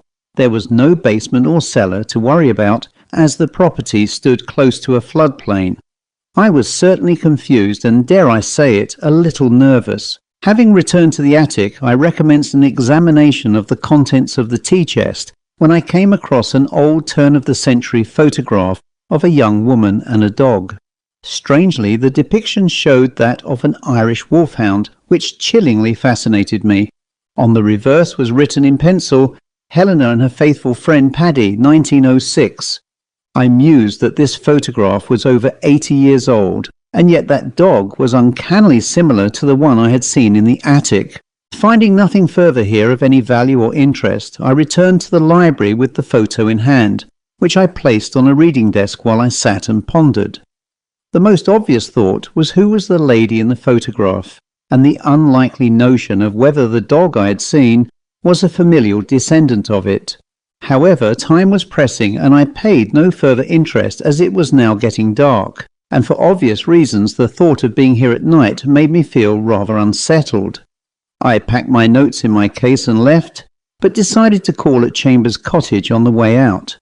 Perhaps he could throw some light on the young woman and her dog. When I arrived at Chambers' Gatehouse cottage, I could see he was working in his small cottage garden. He did not appear very amused at my intrusion and stopped work begrudgingly to speak to me. He said in a rather dismissive voice, "Need some help, do you?" I politely replied, "Why, yes, of course, Mr. Chambers, if you have the time." He replied, "Well, it's getting dark, so you'd better come with me into the cottage." I followed Chambers inside into a rather small lounge which was packed with many mementos and various items of bric-a-brac, which reminded me of a cluttered Victorian home with its lit oil lamp hanging from the ceiling, giving a weak incandescent glow to the surroundings. After being invited to sit on a sole but comfy club chair, Chambers went to the fire surround and removed a pipe which he tapped against a metal fireplace. Having filled and lit the pipe, he inhaled sharply and said sarcastically, "I'm all ears, so please tell me more." I reached inside my case and removed the photograph, which I handed to Chambers. Upon gazing, he froze and stared intently at me and said, "Where did you get this, may I ask?" "I found it in a tea chest in the attic, and only a short while before a similar-looking dog appeared there staring at me. I assumed the dog must be yours, as your home is the only one for miles." Chambers' sarcasm dissipated very quickly when he muttered scornfully under his breath while staring intently at the photograph, "This is not good." "Why isn't this good, may I ask?" He looked at me very coldly. "There is a legend regarding the hound. Before the present house there used to be a medieval manor house there. Lord Roger de Hamil, the owner, had a pack of wolfhounds which he used as hunting dogs." He went on to explain that one day while hunting he came across a poacher who had killed a large deer with a crossbow. De Hamil was so enraged that he set the hounds upon him, and as they ripped him apart limb from limb, he swore a curse on de Hamil and his estate. It transpired that the poacher was a practising witch, and a few months later de Hamil fulfilled the curse. A wolfhound apparently had caused his horse to rear up and throw him to his death from a broken neck. Chambers paused briefly, then relit his pipe and said, Where was I? Oh yes, after de Hamil passed, his manor house was destroyed by a fire, and the site remained as a moated ruin, until Sir Arnold Douthwaite bought the estate in the 17th century and built the present house. And here we are today. Miss Douthwaite, by the way, remained unmarried, and the Douthwaites have now passed into history with her death and no heirs. I then took the photograph from him and asked, I am still wanting an answer regarding the dog and Miss Douthwaite. I saw a wolfhound in the attic and then found this. You, by sharing this legend, only demands more questions, and I am completely confused. Chambers, for the very first time, smiled and said, I told you about a ghostly Miss Douthwaite earlier staring from her bedroom window, didn't I? Well, there is a rumour that she was in love with a mysterious man, and that she would stare from her bedroom window in anticipation of him returning. Well, he continued, I can qualify that because I have seen her, and I am fairly certain that the lady in the photograph is a very young Miss Douthwaite. And the dog? I can't answer that, I'm afraid, and I've never seen any wolfhounds around here. Much more perplexed, I thanked him and made my way home. As I had more or less finished my appraisal of the house contents, I decided to return one more time the following day to ensure everything had been covered. I arrived back early in the afternoon. For once it was bright and sunny, although very cold. I made my way to the front door when I glanced towards the surrounding parkland to spot what I first thought was a large wolf. It actually was the same Irish wolfhound I spotted in the attic. By now I was pretty convinced the beast was a stray and probably existed on wild game found on the estate. He just sat there in the open sun and stared at me as I entered the house. I immediately put any thoughts concerning the dog and Chambers legend to one side, and instead focused on the work in hand, which went rather satisfactorily in the sense that I had checked everything against my exhaustive list to ensure that nothing was missed, because that would for me be an absolute no-no. Satisfied after an hour that my work was completed, I headed for the front door and home. As I passed through the library, I saw on a small side table an open leather-bound book lying face down. That was odd, really odd. I was certain that I had left the library tidy with no misplaced books. The cover looked well worn and very used, which was quite unlike the others in the cases. I picked it up and realized it was in fact a notebook and was beautifully inscribed in copperplate handwriting. As it was getting late and the notebook remained uncategorized, I decided to read it at home and return it at a later date. And this, as I discovered, was my own undoing. The following day I returned to my office. Having spoken to the solicitors acting on behalf of the estate, it was agreed that the auction would take place at the house in April and on a date yet to be confirmed. My notes and lists were handed to my secretary to create an auction catalogue and price guide. Later that day, in fact at 7 p.m. in the evening, I settled down at home with a scotch to read the notebook I had found in Bryony House. The author was the late Miss Douthwaite, who had started her notes when she was in her late teens and living at the house with her mother. Her father, it would appear, was killed in the Zulu Wars of South Africa in 1879. When he served as a major in the Connaught Rangers. As with most notebooks written at a more juvenile age, it contained a number of penciled quotes from friends and best wishes from some of the estate workers of that period. She, by their comments, seemed a very popular and settled lady, and judging by her sketches of people and places associated with her life, she was artistically very talented. Around 30 pages in, Miss Douthwaite, or Helena as she was called, developed something of a love interest in her life. She mentioned a man called Bartle, which at first I assumed to be a surname, but apparently was not. And there were many references to him, which more than suggested to me that she was in love with him. There was a watercolour of him too, and with a mass of dark hair flecked with grey, he looked quite dashing, and reminiscent of a Heathcliffian-type character from Wuthering Heights. A few more pages further, Helena, if I can be forgiven for my impertinence here, wrote about their meetings and said she would sit by a large bedroom window overlooking the rear lawn for him to show in the garden. Quite why their liaisons were so secret was not disclosed, so I read further. Bartle apparently lived a solitary life in a hut on the marshes and hunted for game with a crossbow. He was, by Helena's comments, a well-read and privately educated man who came from a respectable family. At one point he had a commission in the army and served in Ireland, but he shortly after left the army and came to Norfolk to lead an isolated nomadic life on the marshes and well away from general human contact. Quite how he met Helena is not revealed, but it is fair to say that their relationship blossomed around 1900. As he was at least 20 years older than her, I mused that he might have been a replacement for her dear lost father. But I digress. Reading further into her notes, I see that her relationship with him continued in romantic bliss, with gentle reminiscences of her beau recorded on paper. But as I turn to the next page, I am greeted with nothing, absolutely nothing, as the pages hereafter remain blank. The only reference after this period was the photograph of her and the Irish wolfhound. Could the dog be a gift given to her by Bartle? More importantly, perhaps it left the question begging, what happened to Bartle?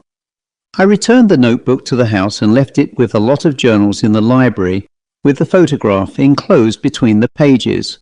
I thought what a wonderful item it would be for anyone with an interest in the property's history. As agreed with the solicitors handling the estate, the house was opened in April to allow potential bidders to view the lots. As expected, there was the usual crowd of dealers and collectors eyeing up the contents in the hope of buying a bargain. The notebook, however, could not be found anywhere. I thought this very odd, as my staff are reliably honest, but none of them recalled seeing it in the first place. There was no reference to it in the auction catalogue, as it was enclosed with a miscellaneous collection of books. I dismissed its whereabouts as I had much to do in preparation for the auction the following day. As I left the house later that day to return home, I saw the same Irish wolfhound I had earlier witnessed in the attic at the old medieval gatehouse entrance. He still had the same doleful eyes as he sat staring at me. I went over to him to call him to me, but he was having nothing of it, and he then turned and walked towards the car park set aside for the auction on the lawn, and in an instant, and before my very eyes, he was gone. How damn odd, I thought. But strange things that happen around this house seemingly never have any accountability. Later that evening, after a good meal and a glass of brandy, I relaxed at home and opened my attaché case to consider the itinerary for the auction. As I pulled a huge wad of papers from the case, I felt something larger and more solid. I put down the papers and found the missing notebook beneath them. How on earth did it get here? Extremely perplexed, I went to pick up the notebook when a previously unseen piece of folded white paper fell onto the coffee table. I picked it up and, having unfolded it, placed it on my lap. Then, in handwritten old-fashioned copperplate, I read a letter to whomever, signed by Helena. It read, "I have lost my truly beloved Bartle, but God has given me Paddy." The letter explained that Bartle had disappeared from the marshes in 1905 following a huge storm and tidal surge, which was believed to have swept him away and destroyed his shanty hut. Despite an organised search party to locate his body, the only living creature found on the marsh was a wet and bedraggled stray dog who was taken to Helena's home to recuperate from the cold. Despite inquiries to trace the dog's owner, nobody came forward, so Paddy was named and adopted by Helena. And there, it would appear, the story ended. The auction went without any hitches. Despite my original intention of disposing of the notebook in the sale, I decided to keep it to follow through with more research on Helena and Bartle, as their story fascinated me. The house remained locked and empty pending its sale through my company's estate services. Chambers, however, who was allowed to keep his gate lodge home as a precondition in Helena's will, and as such was charged with looking after the estate until then. All seemed well, but was it? A few weeks later, I received a telephone call from Chambers at the gatehouse. He seemed somewhat in a lather concerning a probable homeless man who may be living on the estate grounds. The man was seen twice by him when out shooting for rabbits, and on each occasion he was found lingering around the rear of the property on the great lawn. When challenged, the man ran off into some nearby woods and disappeared. He was dressed in very shabby clothing. He couldn't describe him further, as he was always some distance away when approached. He had reported this to the police on both incidents, but officers attending some 30 minutes later found nothing on searching the grounds, and the house still appeared quite secure. Chambers was frightened, and perhaps with good reason. He lived alone in a very isolated part of Norfolk, and the man might be dangerous or fleeing justice somewhere. So, just to be sure, he left his rabbit gun loaded with cartridges and made it ready behind the entrance door. I told him not to panic and to call me first if there were any further reoccurrences. Nothing further was heard of the man, and eventually a potential buyer rang me at my office to view the house.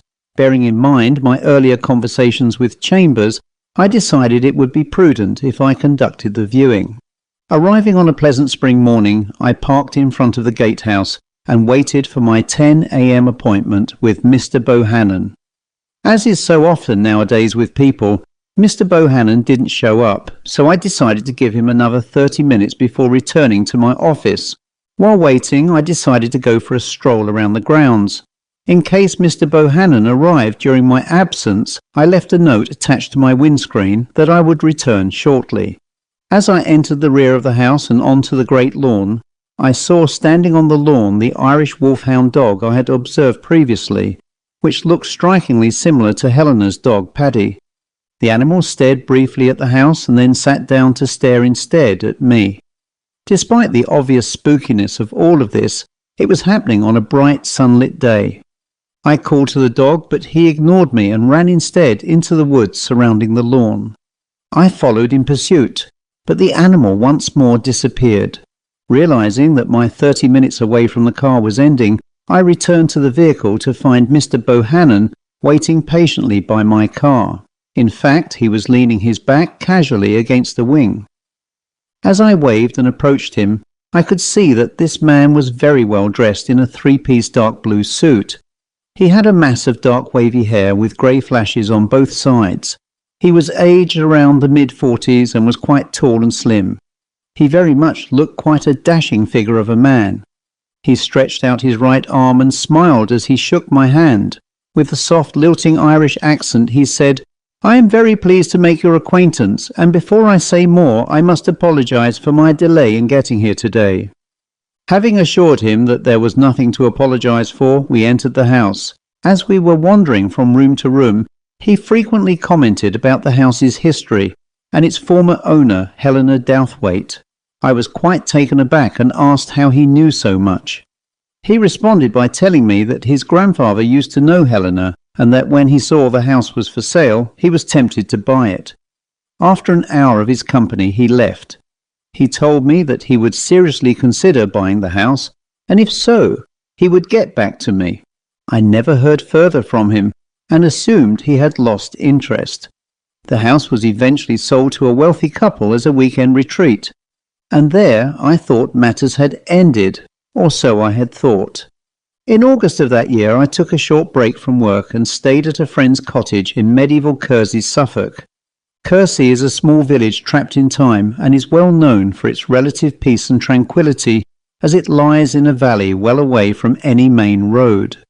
The cottage's owner, a friend and former work colleague, Maria, was going away on business for a few days and had asked if I could stay and look after her pet dog Monty, who was an agreeable little fellow that was by habit a very quiet and obedient hound. She planned to return in 7 days, so having greeted her at the cottage, I met Monty too, and all was well. After Maria departed, I spent the day in the cottage with Monty, who seemingly preferred sleep and food to any physical activity, but like all dogs, I took him for his twice-daily exercise by walking around the village, which was incredibly quiet after living in Fakenham. Nothing much happened over the first 2 days, and the rear garden was a tiny courtyard with a small table and chair surrounded by brick walling. During the morning, and especially in the hot evenings, it was a great place to relax, save for the occasional intervention of a flying bug. Monty seemed very relaxed here as well, and we both got along extremely well together. And then it happened. On the third evening, I was again sat out in the tiny courtyard when, for no apparent reason, Monty became extremely anxious and started to pace around in a circle, looking up constantly at something which he had seen on top of the brickwork. I confess I could see nothing, and I became extremely concerned when Monty then started to bark and growl at this unseen intruder. Just what, I thought, was this invisible menace? After an hour, Monty, thank God, had lost interest in this invisible being and returned to sleep. Nothing untoward had further occurred, and I assumed not unreasonably that this was a one-off event. Still, the week was pleasurable, and rest from work was deeply appreciated. But that consummate joy was soon to pass when I returned home. A week or so later, I was walking through the town when a dog, for no apparent reason, started to snap at something around me. I couldn't see what the dog had plainly seen, and the owner, a middle-aged lady, struggled to retain control of it, and the further I walked away, the less the dog was interested in whatever had caused it to react so negatively. After Kersey, I was now starting to become concerned for my own safety and sanity. That night I was at home as usual working on accounts associated with my business when I heard the telltale sound of a dog pattering on a solid floor. The noise was rather faint and perhaps in an ordinary way wasn't noticeable. But the situation I was experiencing was not normal, and the sound grew louder as it appeared to get closer. And then, nothing, absolutely nothing. I frantically searched my home and nowhere did I find a logical excuse or cause for this noise. I then convinced myself it was probably due to my imagination, and foolishly, perhaps, I dismissed it. Over the next few weeks, I experienced many weird interactions with dogs who, it would appear, can see something that apparently is attached to me. I have to admit, I have never been a church-going man, as my faith in Christianity has weakened over the years. However, I still retained a friendly relationship with Father Maguire, the local Catholic priest, and it was to him that I sought information on an exorcism, as logically nothing else could explain what was happening to me. Father Maguire invited me to his priest's house, where his housekeeper, Mrs. O'Keefe, prepared tea and sandwiches as we settled down in his lounge to chat. The priest was a burly man in his mid-50s from Cork, Ireland, who was known and respected for his forthright views. Having listened intently to my tale, he reached over for a ham sandwich, which he bit into, and then said after swallowing, "Okay, what you have told me is very strange, that is to be sure, but is it a demonic entity?" I replied, "Well, I haven't described any of these incidents in a demonic sense, but I have turned to you, Father, as I respect you as both a priest and a wise man. Let's see what happens, eh?" He smiled before he called to his housekeeper, who almost on a pre-arranged cue brought into the lounge a small Jack Russell dog named Fingal. The dog stopped dead in his tracks and started to bark and growl insanely as his eyes appeared to be following something around in the room. So bad was the cacophony that he ordered Mrs. O'Keefe to take the hound back outside, which after a struggle she duly did. Father Maguire sat in silence before reaching for his mug of tea. He seemed palpably affected by what he had experienced, and his mug of tea was quite visibly shaking in his hand as he ingested a mouthful of that brown liquid. Having put down the mug, he intoned, "In all the years of priesthood I have never seen anything like this." He crossed himself and continued, "Being more of a modernist in church doctrine, I would very recently have advised you to seek counselling, but this experience has changed all that and strengthened my belief in God." His words were sincere and brought some relief to the dilemma I was experiencing. Father Maguire, now much more assertive, said, "I think your problems emanate from the estate of Miss Douthwaite. The legend of Sir Roger de Hamel may have provided the tether of the issues with Bryony House." He continued, "And I have experienced the Carlisle as an Irishman as a child. Whether it is purely Irish people in rural areas are more frightened of them than the church itself, as these pagan legends have persevered even before the existence of Christianity itself." He ate another sandwich and continued, "Forgive me, this gives me an appetite." He pointed towards the diminishing pile on the sandwich plate and said, "Please do help yourself."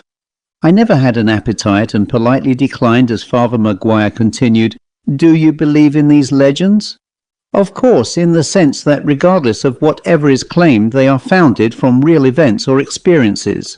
I am not suggesting I believe, although I must admit I am slowly being drawn to change my views." Well, here is the official line of the Catholic Church and exorcisms. The Church are in the business of exorcising demons from people. These events do not suggest that you are demonically possessed, but are perhaps attracting them, and for what? So here is my view. Officially, I will give you a blessing, but I cannot perform an exorcism. However, I will supply you with holy water to use when you need it. Legend dictates that the Carlisle cannot abide the stuff, so use wisely. If you need further guidance, I am here to help. And just to warn you, as I recall from my childhood, the Carlisle can appear in human or animal form too, so be careful with all you meet. Having thanked him for his information, I left clutching a small glass bottle of water. Thinking on the priest's words, I decided to carry out research with regard to Bartle and to try to identify him and find out what really happened when he disappeared. I didn't believe in shapeshifters or indeed in Irish witches, but I did believe that something very weird and perhaps tangibly paranormal was happening around me. Through an Irish business contact who is involved in real estate, I discovered that Bartle was in fact Captain Bartle Manders, who formerly served with the 31st Infantry Regiment and left his commission in 1878, being appointed by an English lord to maintain his Irish estates as a land agent. His role included collecting rent from tenant farmers and to evict those who were unwilling or unable to pay.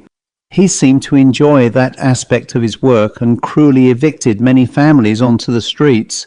He regarded the Irish as scum and was unconcerned about the cruelty of his work. In 1880 he met his match when he forcibly removed an Irish tenant farmer and his family from an estate held in Tipperary. The tenant was unable to pay his rent due to ill health and asked for time to be able to raise the monies owed. Captain Manders was having nothing of it, and with the help of workers and the police, he lay siege to the cottage for 2 days due to the resistance of the family and their neighbours who came to their aid. Eventually, and with assistance from the military, they forced a battering ram through a wall, and the entire family on a freezing February day were dragged outside in the cold, whilst their house, complete with all that they owned, was levelled. In a moment of feigned generosity, Captain Manders offered them some thatch to keep warm if they were forced to sleep in a ditch. The father, a known and respected practitioner of witchcraft, cursed Manders and immediately died on the spot. At the same time, Manders himself fell into a coma and had to be removed to a hospital, where he lay for a month before he suddenly awoke and was discharged. He was never seen again in Ireland. I was deeply shocked at Manders' behaviour, which sadly was typical of the period, but the death of the farmer and Manders being put into a coma intrigued me. But the name of the evicted family eluded me, as I was unable to ascertain from records any further information. Anyway, I thanked my Irish colleague for his efforts, but any further opportunity to dig deeper hit the proverbial brick wall. Of course, the one thing that didn't elude me was the dogs. I could no longer walk around in any public area, fearing that a dog might react negatively by barking and snapping at me. I can assure anyone that the experience is extremely unpleasant, regardless of whether the dog is attacking something unseen. A few days later, and still very much none the wiser about what was affecting me, I had a chance meeting with a friend whom I hadn't seen for several years. Her name was Dorothy Jellins, and she was the widow of an uncle who passed some years ago. She was very excited to see me when she arrived without introduction to my office, and to be fair, it was nice to see a pleasant face that could at least serve as a distraction for me. Dorothy, or Dotty, was a well-preserved woman in her late 60s, who still retained a good figure and looked good despite her age. As such, she was well dressed in a floral dress, a suede coat and brown court shoes. Having sat down at my desk and enjoyed an office coffee with me, I asked why she was in town. I had last heard of her living in Bury St Edmunds in Suffolk following the death of my uncle. "Well," she said with a smile, "I heard from friends living in Fakenham that you are experiencing some very odd things happening to you. You are quite a talking point at the moment, and I am given to understand that dogs react oddly to something around you." Yes," I cautiously injected. She continued, but her voice seemed much more assertive. "I know why these things are happening to you, and I am here to warn you." I responded with a startled voice, "How would you know?" "Let me explain. I am a practicing medium with the gift of mediumship given to me following the death of Peter, your uncle. My friends here are occasional members of my circle, and it was not hard to understand what is happening." She continued as I sat in stunned silence. "I know you are being stalked by an entity who is connected to a property you sold for a client. It exists because you are the guardian of a small notebook which was left for you. Do you still have it?" Trembling, I exclaimed, "Why, yes, I can't get rid of it." "If you want to get rid of the entity, you must destroy the notebook. It is the only thing that keeps it grounded with you." She felt a certain hesitance from me and stretched both her arms across the table, grabbed my hands and said, staring directly into my eyes, "I know how you feel about it, but you must do it. If not, it will remain with you for life, and I don't think you want to live like this." She added, "You must return to the estate you received it from, and you must burn it within the curtilage of that estate. Trust me, you might experience some phenomena, and that might be unpleasant, but to be free, destroy that notebook." She dropped her serious stance and again smiled. "Well, I have to leave to return home to Bury before it gets dark. You know what to do, and I trust you will do it to be free." With that, she left. I went home, leaving the office in my secretary's hands. I soon located the notebook and the photograph, and everything was safely together. Carefully placing it in my coat, I drove over to Chambers Lodge House. The rest of the estate was now privately owned. Having spoken to Chambers, he escorted me into the small cottage garden, which was overgrown and grossly untidy. Chambers asked that I gave him the book to destroy, as he too needed closure. I agreed and handed over the book. He flicked through the pages and smiled before saying, "I'll burn it later tonight, as I have other things to do right now." He then placed the book into the jacket pocket of his green parka coat he was wearing. I was quite indignant by his actions and also puzzled. I requested he hand me back the book, as I too needed closure, but Chambers was having nothing of that. "Now listen here," I retorted. "I am not going to argue with you, so please give me back the notebook." He laughed and replied, I'm not going to let you destroy my notebook, but you, my friend, are a different matter. A footnote. A few days later, Mr. Johnson, the owner of Richard Johnson & Co., was sitting at his desk with a small handwritten notebook in his hands. His secretary was in the next office, gossiping about him with a colleague. Both were concerned about his personality, which had seemingly changed. His secretary noted that he also became forgetful of names, and became almost like another person. The following day, Johnson failed to show up at work, and the company's safe in his office was open. Approximately £50,000 in cash was missing from the safe, along with his passport. Johnson's and Chambers' bodies were found shortly afterwards. It was logically inconceivable that Johnson could have been alive and present at his office, other than the possibility that he had a previously unknown twin. This could not be rationally explained because both had been dead over 2 weeks and had been savaged to death by a large dog. The cash and the notebook were never seen again. The end. Working as I do as a consultant engineer, I am often called upon at short notice to drive to businesses across the country to resolve engineering problems for various industrial processes. Such was my reputation as a Mr. Fix-It, and I often received desperate calls at varying times to assist companies struggling with industrial machining issues. Such was the case on a bitterly cold New Year's Eve when I was requested at short notice to drive to Aldborough in Suffolk from my home in Cambridgeshire to resolve some teething problems at a recently built brewery some distance from the town. As the issues had shut down production, the company were more than willing to pay me a very generous fee to facilitate my urgent attendance. Having discussed this by telephone with the company director, I agreed to attend immediately, despite the relatively remote location of the premises, the late hours of the day, and the deteriorating weather. It was a murderous night driving through a heavy thunderstorm along what was no more than compacted stone trackways, which were sometimes heavily flooded and almost impassable. As I drew closer to my destination, I found myself lost and driving along a coastal road near Aldborough. The downpour of water from the storm and the breaking waves flooding across the sea wall provided an almost impenetrable barrier for my headlamps, which barely gave me enough illumination to remain on the road safely. My wipers struggled vainly to improve the view. I was desperate to find somewhere to stop over for the night, and by divine intervention I saw in the far distance through the gloom of darkness a single flickering light coming from a building on the seaward side of the road. As I drove closer, I saw displayed on the side of the road a somewhat dishevelled pub-style sign swinging frantically in the wind and sea spray, which was barely picked out by the headlamp's weakening light.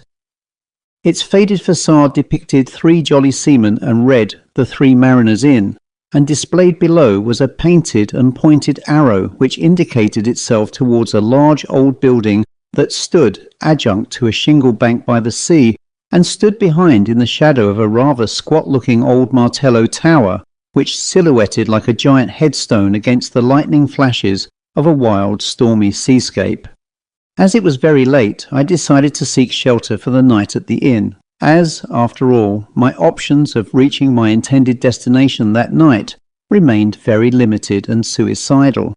I quickly locked the car near the Martello Tower and ran around the building to enter the inn through a heavy timber-framed doorway, which, from memory, was of some great antiquity. The crashing of the waves from the seaward side silenced the activities within, which revealed upon entering a small bar full of fisher-type men chatting to the sound of an accordionist playing a sea shanty. An unusual crowd sat at oak tables smoking clay and wooden pipes and quaffing beer from metal and ceramic tankards as they discussed and argued the worsening weather among themselves. Other than the serving barmaid, there were no other women, and many patrons were dressed in rather old-fashioned attire that would befit an earlier century, with some wearing retro-oiled sou'wester storm jackets, whilst others wore navy-coloured heavy woolen reefer jackets and an array of collarless shirts covered at the neck with scarves. Most were bearded and had suffered the effects of a challenging outdoor life, which was etched on their gaunt faces. As I was in a relatively obscure backwater, I assumed that the modern world of 1938 had yet to reach this forsaken part of Suffolk. But regardless, a stout gentleman brandishing a heavy handlebar moustache across a very stubbly and unkempt puffy face said in a heavy Suffolk brogue, "How can I help you, sir, on a night like tonight?" I replied, "I am trying to get to a nearby brewery, but the road and the weather have somehow led me here. Would it be possible to pay for a room overnight? And also, could I borrow your telephone as I need to call a client?" He smiled. "I'm afraid you are at a dead end here, sir. The road runs out into the sea and we have no telephones you speak of, but we have a spare room, including breakfast, which will cost 1 shilling. Realizing how cheap this was, I gratefully accepted, and the landlord added, "Breakfast is at 8 a.m, sir, and I would advise you to leave when you can in the morning, as I cannot guarantee your safety in weather like this." He cleared his throat and continued, "We were hit badly by flooding in 1895 through conditions like this. I realize how bad it is outside, but I suggest you try to return to the town if you can." I thanked him for his concerns, but replied, "If I felt safe and competent to drive in these conditions, I would. But I am thankful to you for offering shelter." "Very well, sir. Do you have any luggage?" I raised my right hand and said, "Just a small overnight bag," which I held, and I informed him that I wasn't expecting to be away longer than a night. Calling over to the barmaid, he said, "Sarah will take you up to your room, sir, and feel free to order any food or drink from the bar if you don't fancy coming downstairs." The barmaid Sarah, a blonde-haired country woman in her early 20s wearing a pink dress with a narrow white apron, said, "Okay, please follow me through the bar hatch, sir, and I'll take you up to your room." After climbing a very narrow wooden staircase to the upper floor, Sarah led me to a wooden door along a creaky corridor, which she opened and allowed me to enter. As I passed, she said, "I would seriously consider leaving this place tonight if you can. I cannot say anything further, but would advise you to consider my words." I thanked her for her warning, as I believed she was worried about the storm, like the landlord. However, I requested she return in 20 minutes to take my order. She smiled and closed the door as I heard her feet shuffling along the corridor and down the stairs.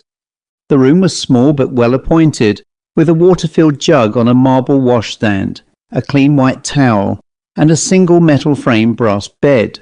The toilet was a mahogany commode which, in the 20th century, struck me as an odd sight. But I was far from complaining, as I had warmth from a coal fire, and a beautiful brass and glass-shaded oil lamp illuminated the room. There appeared to be little modern convenience, or even an acknowledgement of the 20th century. Still, considering I wasn't outside in that worsening storm, I felt very pleased with my situation. But that was not to last. As agreed, Sarah arrived later, and she returned to my room with a jug of beer, a glass, and a plate of beef sandwiches, which I readily consumed.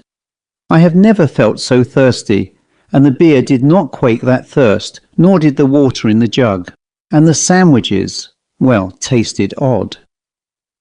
Within minutes I was exhausted. I assumed the journey had drained me, but I found myself unable to move, and shortly afterwards I passed out.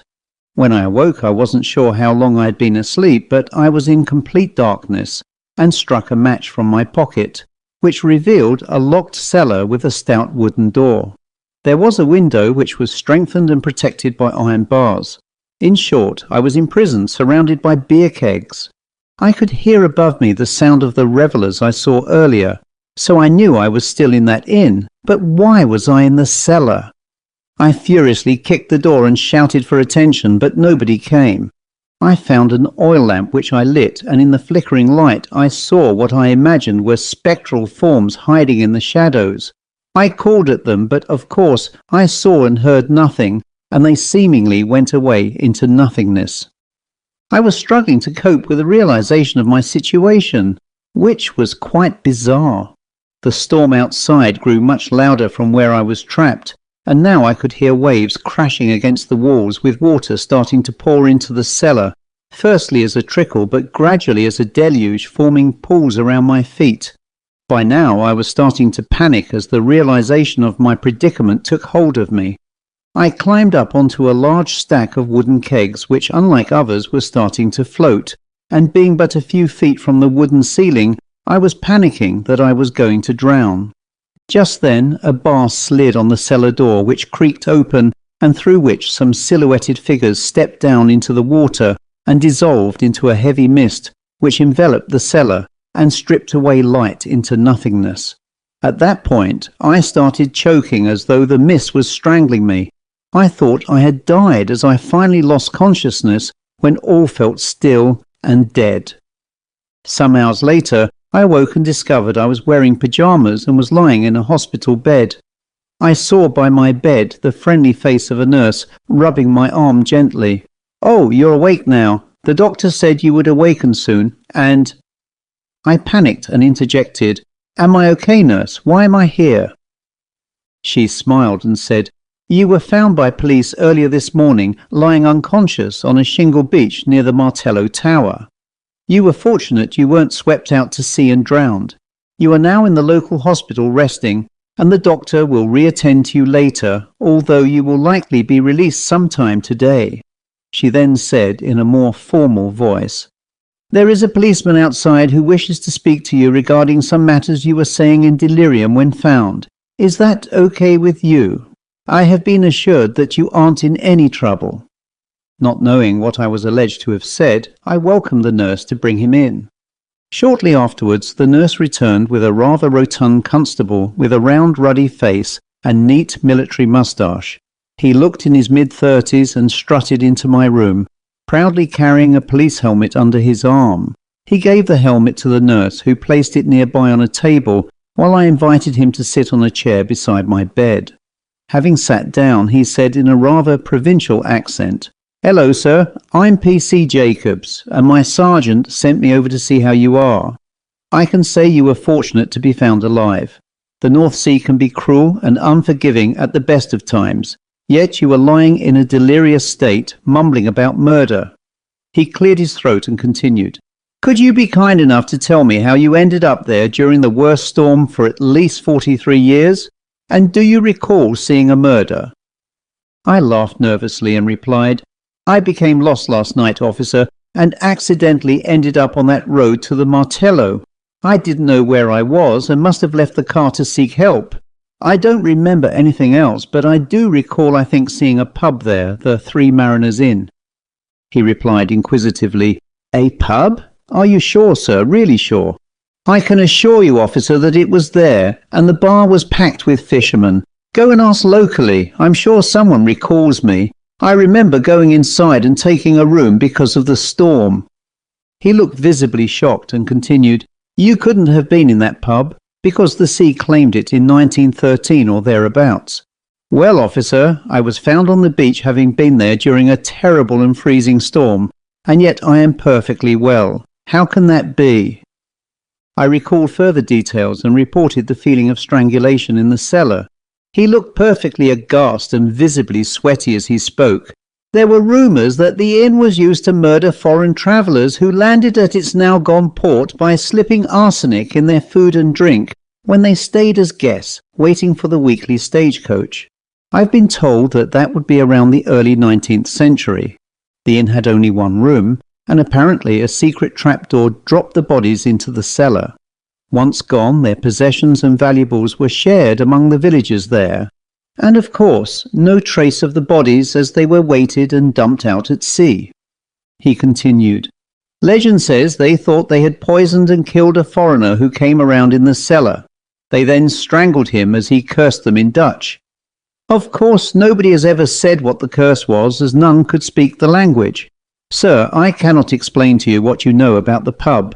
I'm guessing you must have known deep down from conscious memory, and you confused reality with what might be today just an old wives' tale, as there is no evidence to support any of this. The doctor attending you thought you might have originally come from the sea, as you had drunk a considerable amount of seawater. Anyway, there is nothing more I can do here except to say we brought your car back from the Martello Tower to help get you on your way again when released. We think everything is present, but please let us know if that isn't the case." Arising to his feet, he gently bowed his head and wished me a safe journey before leaving. After receiving the all-clear from a local doctor who attended to me, I was released, and my now dry clothes were returned. After having made a call to the brewery, I left. But first I had to return to where I had arrived the previous night. I could not believe that I had spent the night in a ghostly building that no longer existed and survived.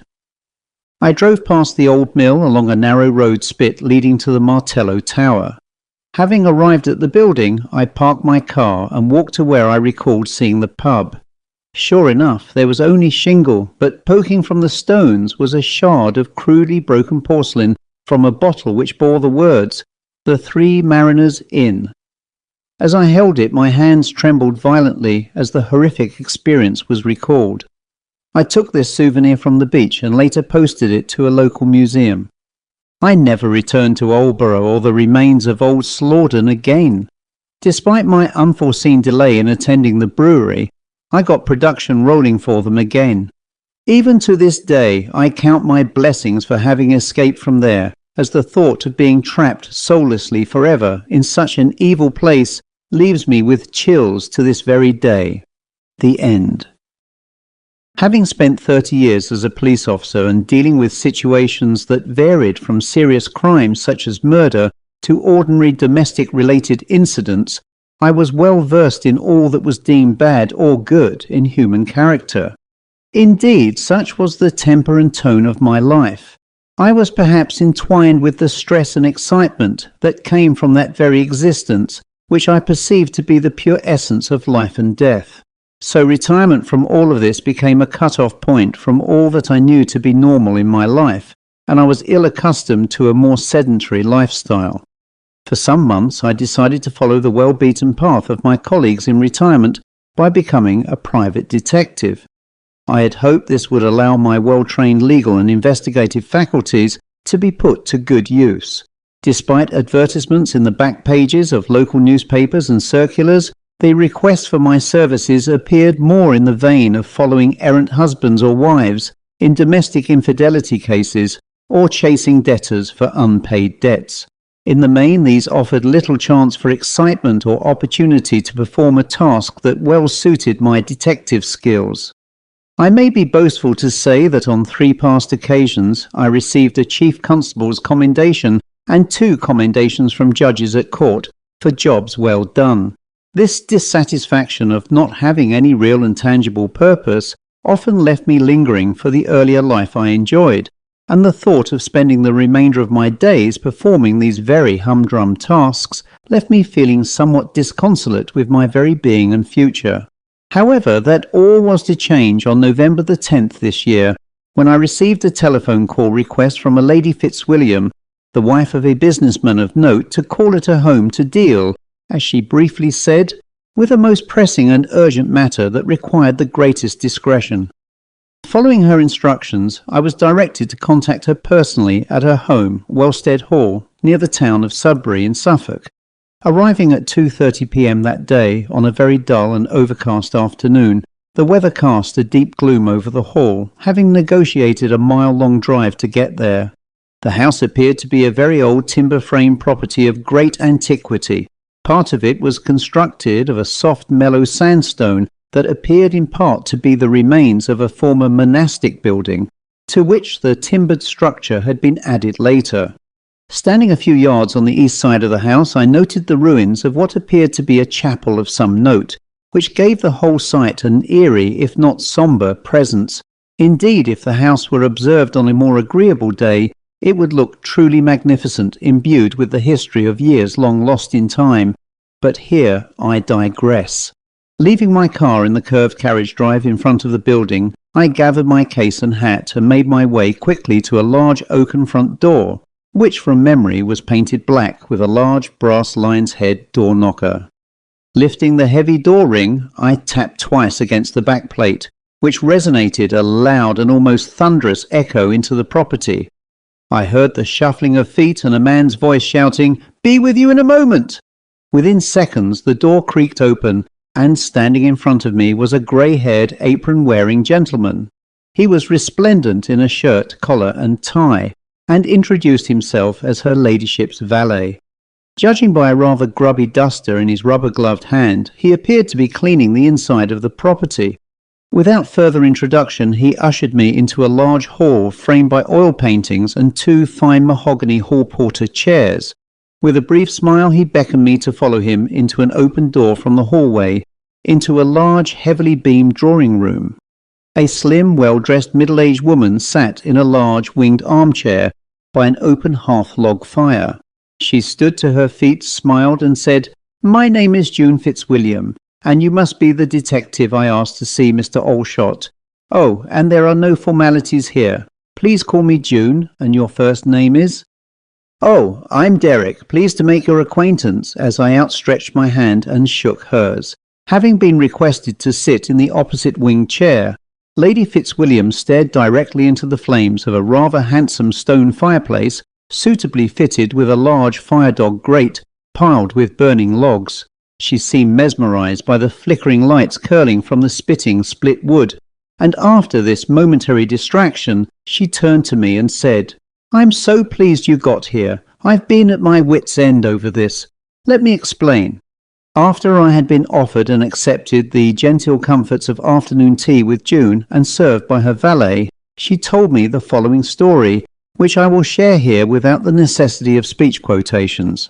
Some 20 years earlier, June and her husband, Sir Angus Fitzwilliam, bought the rambling and run-down hall from the estate of the former owner, a hereditary peer, Lord Wellstead, who died without issue at the age of 92.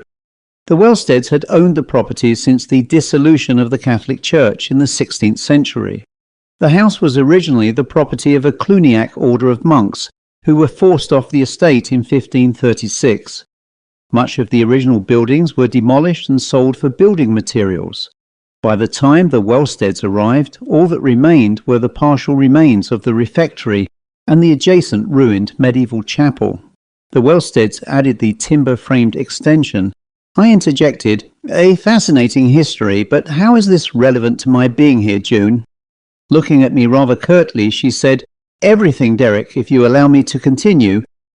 She drew a deep breath and continued, "Do you believe in ghosts, Derek? I completely understand if you don't, but I don't know how to describe the events over the last few days." I replied that although I didn't believe, I was at least open-minded to the possibility and experience of such an event. "Well," she added, looking relieved, "it started 3 nights ago. 3 nights ago at 11 p.m. I was reading in this room. I heard the door knocker, but I went alone to answer, as Charles had already retired for the night. Upon opening, there was no trace of anyone being there. As there was a breeze, I assumed that it may have been that which caused it, but honestly, in all the years I've lived there, it has never happened before. But one has to be reasonable and logical about such matters, so I put it all down to that." Stopping briefly to sip her favourite Earl Grey tea from an elegant Minton breakfast cup and saucer, she added, "The following night I was again here in this room at the same time when the door knocker went again. Just one loud rap. At this time Charles was in the kitchen, and he went to answer the door. Again there was nobody there, and no wind or breeze this time. Charles went outside with a torch and thought he saw someone walking into the church ruins next door. But again nobody was found. On both occasions I informed the police, but by the time they arrived, whoever or whatever called at my home had obviously long gone by then. Last night was even stranger than the last. Charles was with me again in this room in case the mystery caller arrived at the same time. Sure enough, the door knocker rang, and we rushed straight to the door. This time I too saw someone or something heading to the ruins, but as it was raining hard, I couldn't see who it was. All I can say is that it looked like a man by size and height. Again the police were called, and the grounds and ruins were searched, but nothing at all." She paused and said, "Here is why it was still stranger.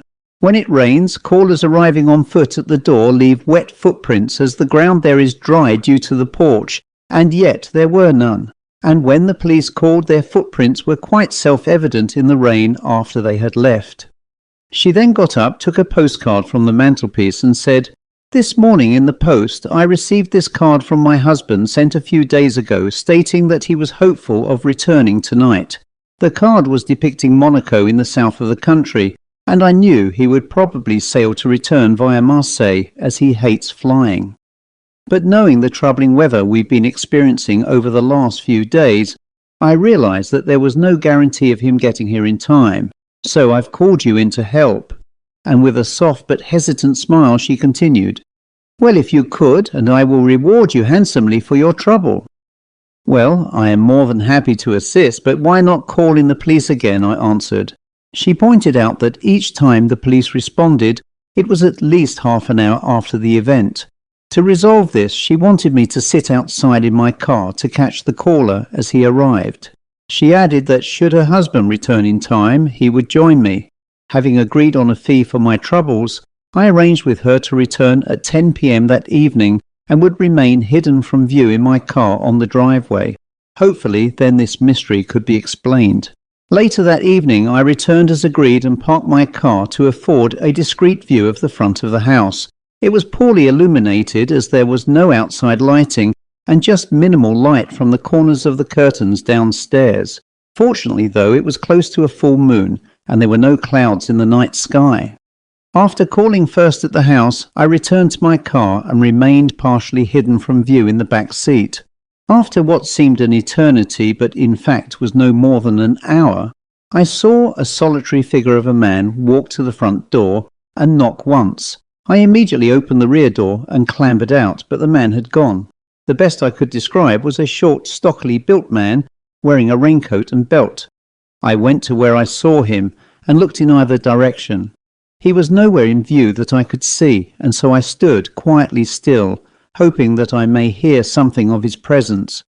In the far distance and towards the old chapel ruins, I heard very faintly the sound of someone walking, but saw no light of a flashlight or similar. Certain that this was indeed the mysterious caller, I quietly but as quickly as possible walked to where he was heading.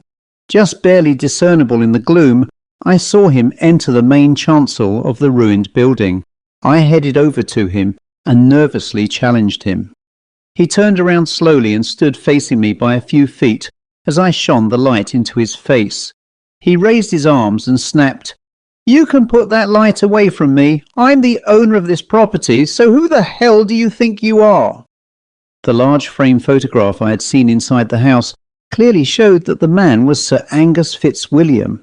I quickly apologized and, feeling more relaxed, explained why I was there. He smiled reassuringly and said, "Oh, I perfectly understand. Poor June does get rather jittery when I am away."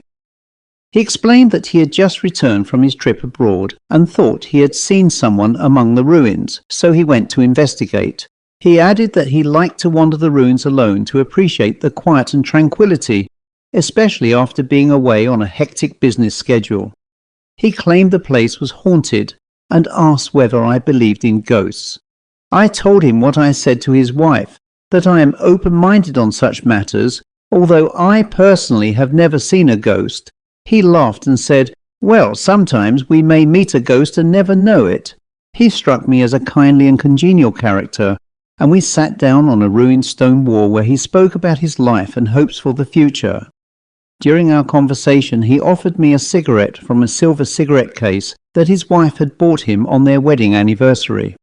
He told me how much comfort the case gave him when he was away from his beloved wife. He then strangely became quieter and more sullen at the mention of June, said that he needed to be alone now for a short while, and asked that I go to the house to assure his wife that he was safe and had now returned. Shaking hands with him, I went to the house as requested and explained to June that her husband had returned home and would return shortly after visiting the old ruins. She was visibly excited and pleased that he had returned safely, so she asked her valet to prepare sandwiches for him and me. We had both barely sat down when the door rapped again. She laughed and said, "Oh, this time I know who that will be," and rushed to open the door. Instead of her husband, a rather glum-looking police officer stood at the doorway and asked if he could come inside. Thinking this had everything to do with her intruder, she beckoned him into the lounge and asked him to sit down. Still looking very serious and perhaps embarrassed, the police officer said, "I think I had better stand, Lady Fitzwilliam. I have been asked at this late hour to deliver a telegram to inform you that your husband died in France 4 nights ago from a heart attack following a heavy business meeting." Before he could finish, June frantically turned to me and said, "But you told me you have just spoken to him. What's going on here? Where is Angus?" I was momentarily in a state of shock upon hearing the news and mumbled briefly and incoherently before I could spit out the sentence that confirmed unequivocally that I had indeed just spoken to him inside the church ruins. I assured all parties present that this was the case and that he had said he would return shortly. At June's insistence, we left the house with the officer and went to the ruins where I had last seen him. And indeed, he was nowhere to be found. But resting on the wall where we had both earlier sat was a silver cigarette case, the very case from which Sir Angus had earlier offered me a cigarette. I picked this up, gave it to June, and was naturally visibly shocked to see it. Very nervously she fumbled to open the lid clasp, which revealed within an engraving bearing the words, "To my dearest Angus, love June." She then burst into tears and was inconsolable with grief, but found the strength to ask the police officer, "Please tell me, what time did Angus die? Does it say?" Looking back at the telegram, the officer replied, "Why, it says 11 p.m. I realized that I had shared the late hour of the night alone in an old church ruin, with what I could sanely describe as a ghost and a ghost of a man who had desperately tried to return to his own home for 4 nights. And sadly, perhaps for June, she never saw him again, except at his funeral a few days later. He never called again at the house, although immediately after the funeral, I did share with her the conversation I had shared with him, and for that at least she was at peace again. Even to this day, I often question myself about all of the events that happened, yet I still find it difficult to believe a person could exist in spirit and still be able to return in solid form. That's why people call this the paranormal, and more importantly, the power of love. The end. The house was situated in a quiet corner of Transylvania, and nestled deep inside the foothills of the Carpathian mountain range, which in turn was surrounded by virgin forest and occasional sheep pastures that clung tenaciously to the steep rocky terrain and formed a visually stunning landscape known to local Hungarians as Voros Volgi, or in English, Red Valley. I assumed its title was derived from the tips of the mountain, which gave a particular luminescent red hue in the evening's setting sun. Below the valley floor, a river snaked through stone outcrops, fields and small farms. Still, regardless, it was a picture-perfect choice to write and research my new novel, which my London agent waited impatiently to read, and has given me a 6-month sabbatical from writing TV scripts to complete. Having lived in a city landscape of concrete and steel towers that never slept, the countryside here was peaceful and quiet, save for the occasional howls of wolves marauding in packs, or the passing of an occasional bear with cubs. Yes, it was a heaven on earth that I had long sought after, but had never experienced until now. The house was a single-storey wooden and stone affair perched at the front on rocky stilts. Like the huddling trees, it seemingly clutched at the sides of a hill to brace against whatever nature could throw at it.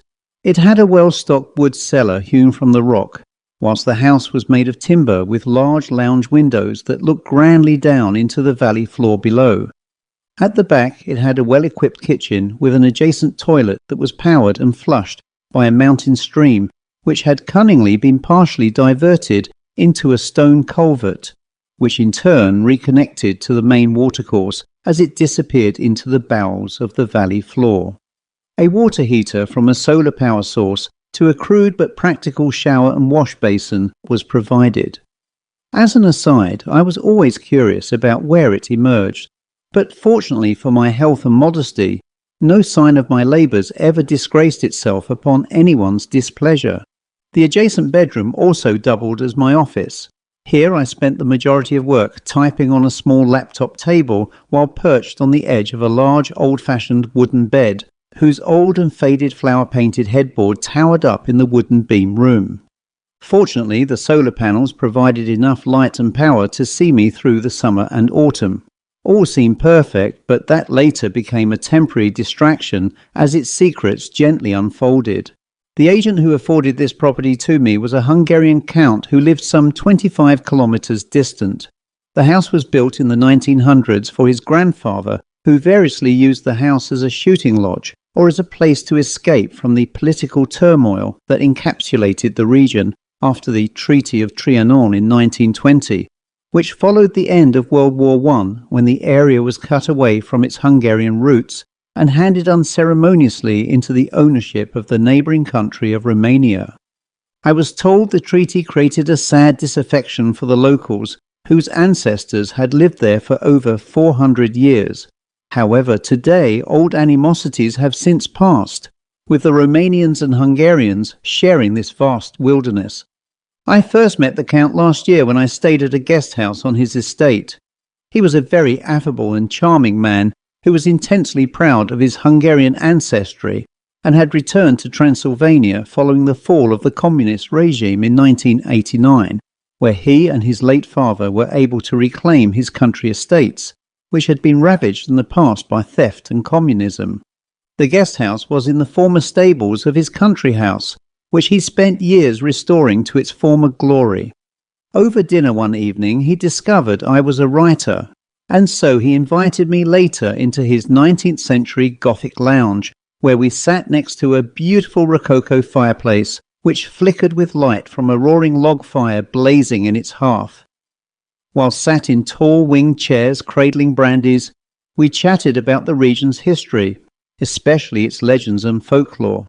Of course, and rather predictably, the subject of Count Dracula cropped up as a joke. While smiling, he poured me another drink.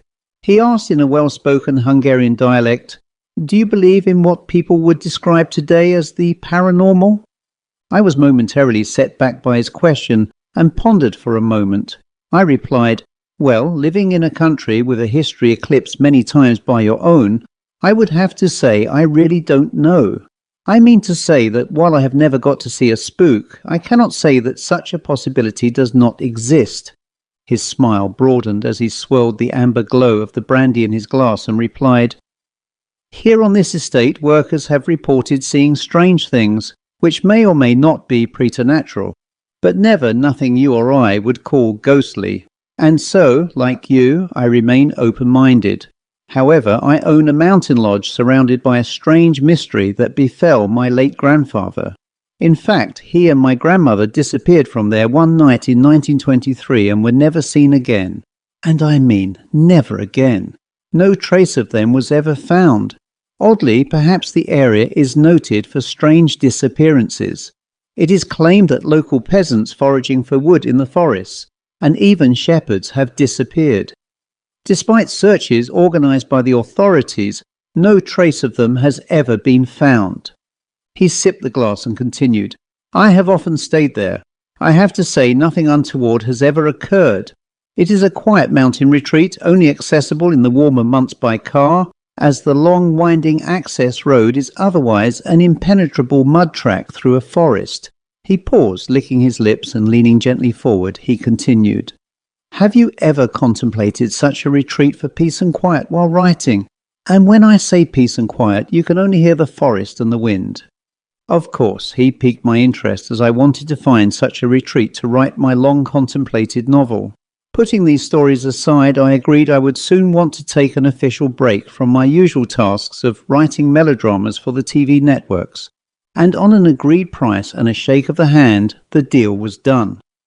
Back in London, my agent was initially furious at the prospect of such a vacation, as TV work was far more lucrative. However, he agreed that the 2 series I was writing for were due to end in the spring, so after some gentle persuasion, he reluctantly agreed. Having conveyed the news to the Count, I arrived in late May. However, the drive to the house was still muddy and slippery after a recent rainfall. With the assistance of a local employee named Bogdan, who I believe was a local shepherd, he met me at the house. He offloaded my luggage after handing over the keys. My knowledge of Hungarian was limited, so communication was more by gesture than words. Having put the luggage in the bedroom, he quickly showed me the rest of the house and left, only smiling once as I tipped him for his troubles. The Count had ensured that the freezer was well stocked and the cupboards were well provisioned with dry and tinned food, which would be enough for my 5-month stay. The Count also left a note that Bogdan would deliver milk every few days, and that his wife would take any sheets or clothing to be washed, ironed or mended. He also added that a doctor in the neighbouring village would assist with any telephone calls or internet access, as the house lacked any signal. I felt very pleased and satisfied with the arrangements for my stay that day. Other than the occasional visit of Bogdan or his wife, the first 2 weeks were quiet and relatively uneventful.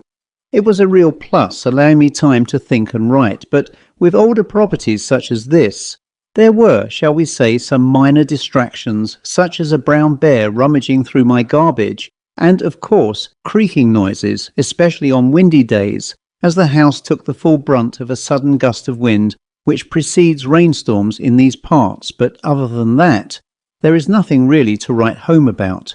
But there was something inexplicable about the place.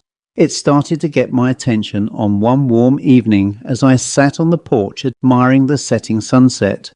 I was sure I heard an old violin recital being played on what best I can describe as a scratchy old 78 record playing on a wind-up gramophone.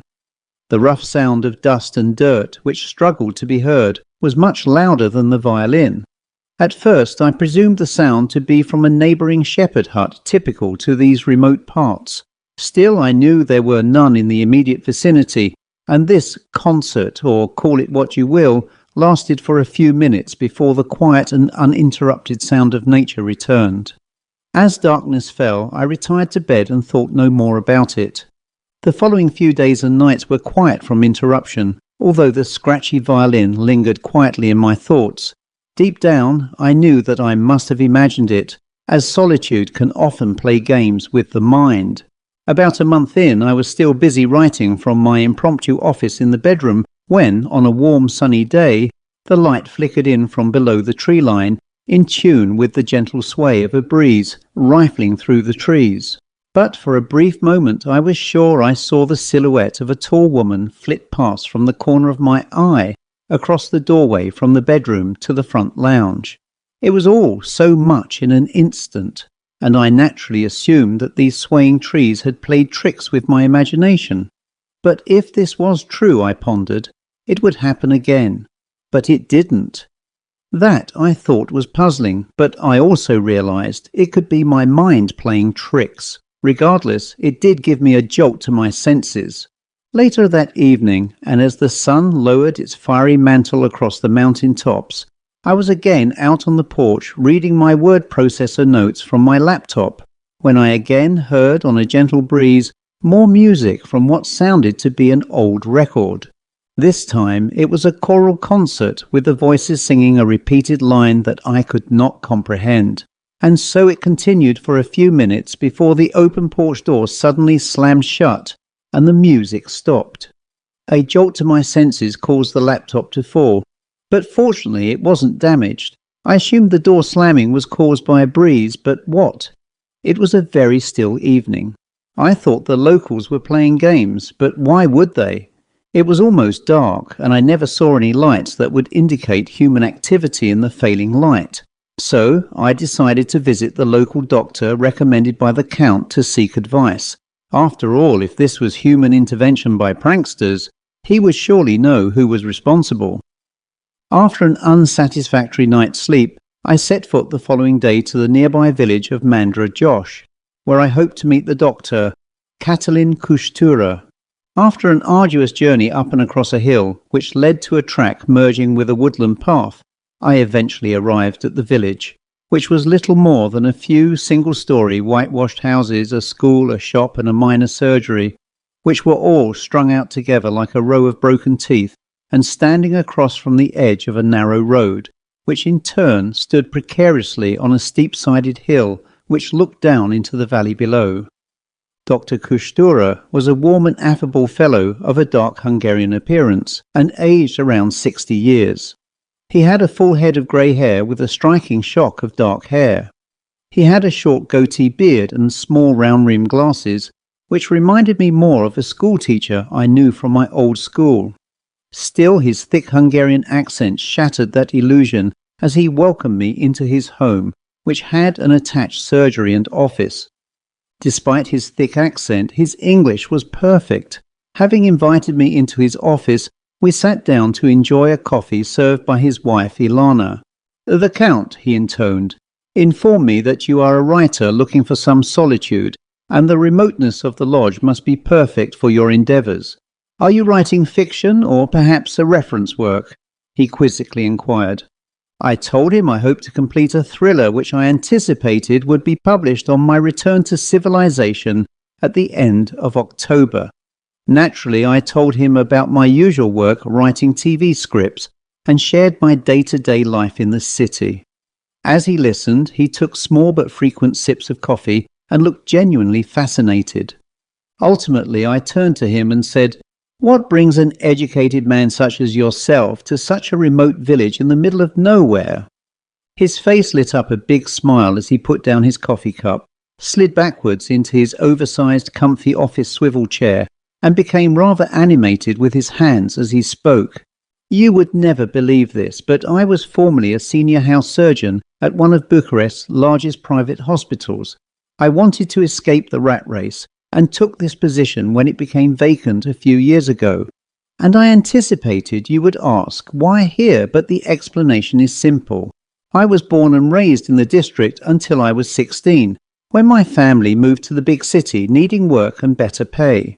You see, these areas only provide a little employment and no other opportunities other than hill farming, and the income is so little that many who are left live in somewhat reduced circumstances. Sadly," he continued in a slightly solemn voice, "many others have moved away because of it, and few actually return. I can afford to live here, as my practice is subsidized by my pension, because there are so few patients left."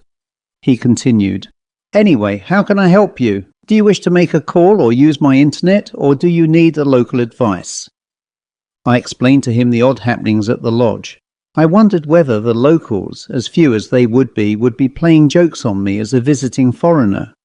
He closed his hands together in a prayer-like clasp, and tapping his fingers, a look of anxiety spread on his face. He leaned forward. "The Count told you about the disappearances, I believe."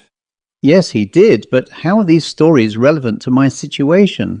"Well, it is not the content of what you have experienced, but the legend itself. The locals loathe to venture anywhere near the place, especially at dusk. Sure, the musical sounds are odd, but I have read of non-radio appliances being able to pick up radio frequencies, and maybe that is what you heard." I dismissed that as unlikely as nothing was switched on, except a small laptop that wasn't playing music, but the other odd instances could be coincidental or a hyperactive imagination. As a native, I pressed him concerning the Count's grandparents' disappearance and others. He replied rather smugly, "I studied the disappearances through newspaper archives whilst as a medical student, and they were last seen together entering the lodge during a late afternoon in September 1923 by a local hunter, but were found to be missing the following day, when a servant called to collect them to return back to their estate. The lodge was completely empty and undisturbed. Even their belongings remained as they left them, and no food appeared to have been consumed on the premises. Despite a police bloodhound search of the area and other locally raised search parties, no trace of them was ever seen again. It was a great mystery. In recent years, researchers using drones checked inaccessible parts of the mountain face to see whether their remains were somehow lodged there, but nothing was found. He then spoke briefly regarding other alleged disappearances, and although he had heard such tales, he could not elaborate further. Anyway, I thanked him for his company and left. Shortly afterwards, I returned home after briefly visiting the only shop in the village to pick up a bottle of Romanian brandy to enjoy that evening following the completion of half of my intended manuscript. It was now mid-July in the Carpathians. Despite the brief appearances of Bogdan and his wife and the occasional trips into the village to see Catalin, make calls and send emails, I remained on my own and devoid of human company. but the odd and inexplicable events were still happening. For example, sometimes, while in the bathroom, I heard shuffling outside the door. Nothing loud, but the barest sound of someone moving around in the corridor. Of course, on opening the door, the sound ceased, but sometimes I thought I saw moving shadows too. I dismissed this as a tiny animal that may have entered the house. Still, no doors or windows remained open, and the coincidences, as such, were starting to rack my brain. Despite these odd events, I continued with my book, progressing gradually towards completion. One late afternoon, whilst proofreading in the lounge, I heard pretty clearly from outside a woman's voice. Obviously, not understanding Hungarian or Romanian, I ventured outside to see whether I had an uninvited visitor calling. Of course, the voice had stopped when I opened the door, but walking away into the forest from the woodland path at the rear of the house was a middle-aged woman wearing a white and red striped dress with a red bodice and headscarf. Her hair was black and tied back, and her complexion was swarthy. She appeared to be carrying yellow chanterelle mushrooms in a reed-woven basket. Of course, I had never seen anyone dressed like this. I recalled Catalin's words on the poorer lifestyle endured in these parts. I assumed it was someone merely wearing a hand-me-down. And there my thoughts on the subject ended. I called her, but she ignored or perhaps didn't hear me. I chased after her to see whether she would sell me some of these woodland-gathered mushrooms, which I have to say I have only eaten in the swankiest of restaurants. But the closer I got to her, the further she seemed ahead of me. Eventually, after following a difficult winding path up a hill, I saw her standing in the forest by an old ruined stone house, hidden darkly by trees. She smiled briefly at me and walked inside the ruin obscured by the stone remnants. I arrived no more than a minute later by scurrying off the primary trackway and into the forest. But when I got there, she had gone. Moss and lichen were covering the ground, but nothing remained disturbed. That indeed was strange, but the fact that this small stone ruin stood in this hillside forest seemed just as odd. After a brief search of the area, I returned to the lodge. I reasoned that she couldn't have been a ghost as she looked perfectly natural, and of course it was still daylight. Ghosts indeed, I foolishly thought, would only haunt at night, but regardless, I was deeply shaken by such an odd encounter. I decided to drive immediately over to visit Catalin, hoping he could shed some light on this rather strange event. I had no intentions after this experience of walking there through the forest alone. Apparently, I looked shaken by the experience, as he looked at me with some concern and said, "You look as though you've seen a ghost." Having beckoned me to sit in his lounge, his wife poured me a large shot of rum, which I consumed in a shot. I grimaced with a forced smile while I related the recent sighting in the woods to him. He gave a knowledgeable nod and said, "That's interesting for two reasons. Firstly, that ruin may once have been a forester's home, and by your description of the woman's costume, I would say that such clothing hasn't been worn since the early 20th century. I know that some people, that is to say some gypsy women, still wear a similar dress style to what you describe, but not for picking mushrooms. I would at a guess say the clothing sounds as though it originates from the 19th century, which would seem ridiculous, no? Could you show me this ruin? I am not personally aware of any in that area." By arrangement between ourselves, we met at the lodge the following afternoon. It had been raining earlier, and the ground was wet and quite soggy underfoot, while a floodwater rush filled the stream next to the house. On such a day the sky was overcast, everything seemed to be an ominous grey, and the forest was deathly quiet. Already I felt apprehensive about visiting that ruin again. Catalin was suitably dressed in alpine hiking gear, and at my invitation he followed me to the site of the old ruin. When we arrived, everything was as I remembered it. Using satellite navigation equipment, he fixed its location and examined the ruins. He took photographs from different angles and sat with me on a low stone wall to report. Judging by the size and layout of the house, it was definitely a forester's home.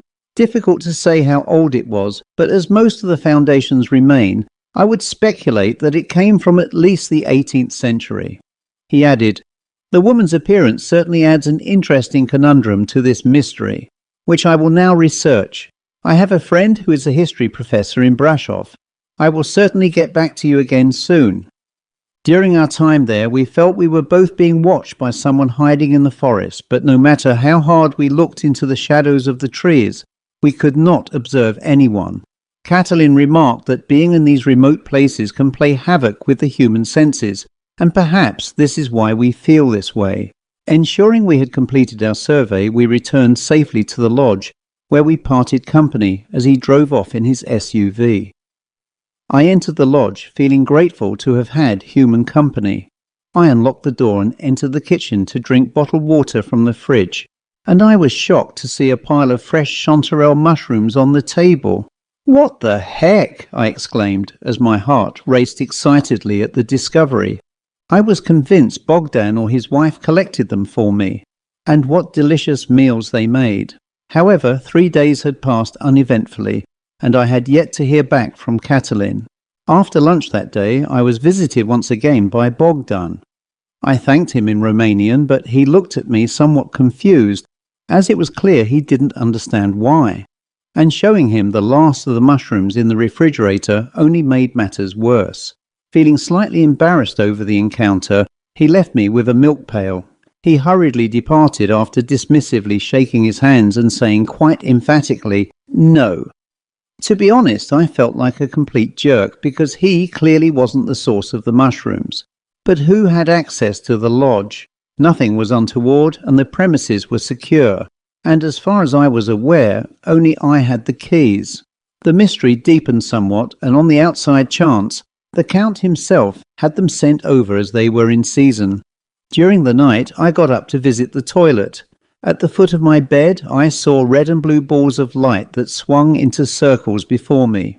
As quickly as I saw them, they vaporized into the darkness as I shone my flashlight directly at them.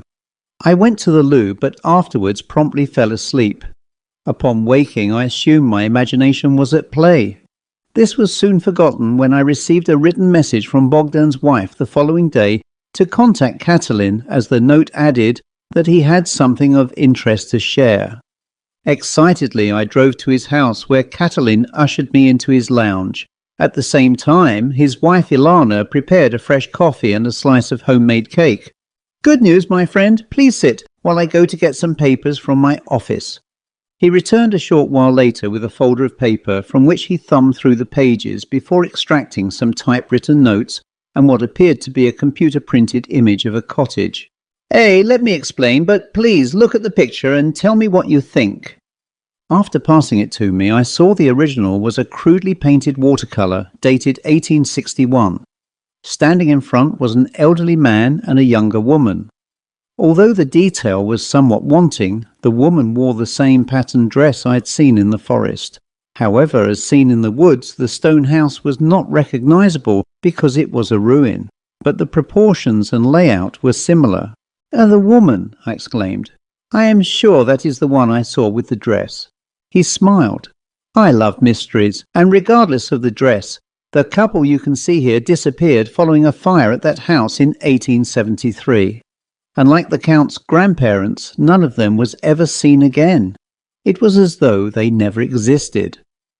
Well, let me share my mystery.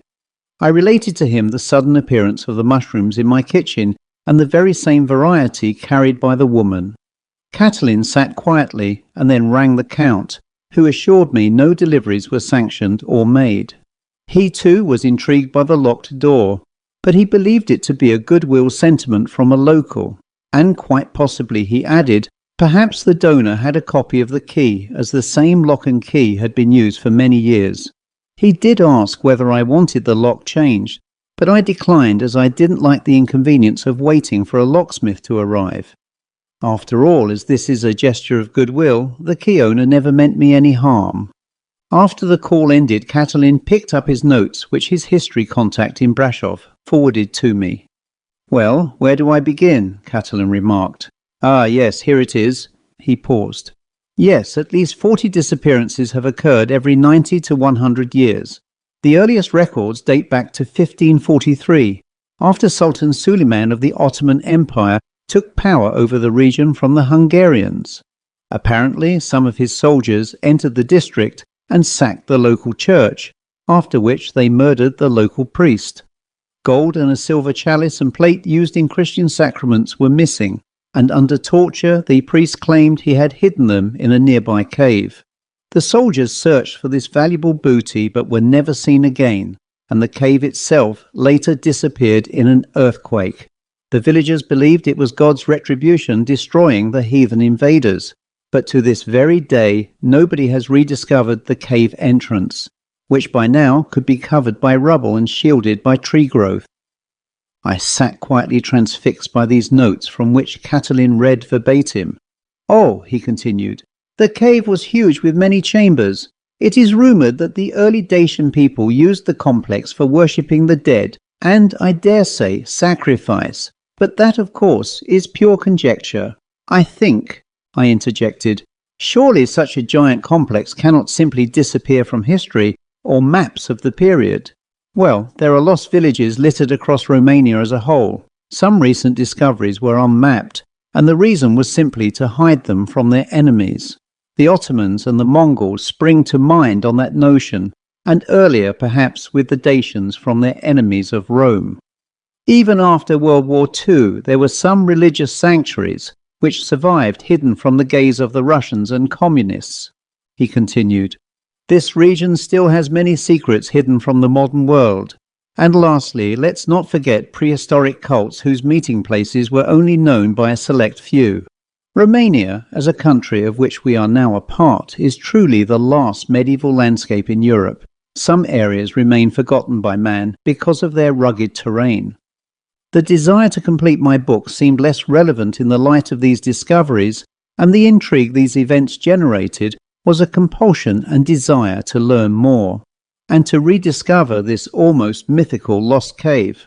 I, of course, thanked Catalin and returned to the lodge to consider my next move.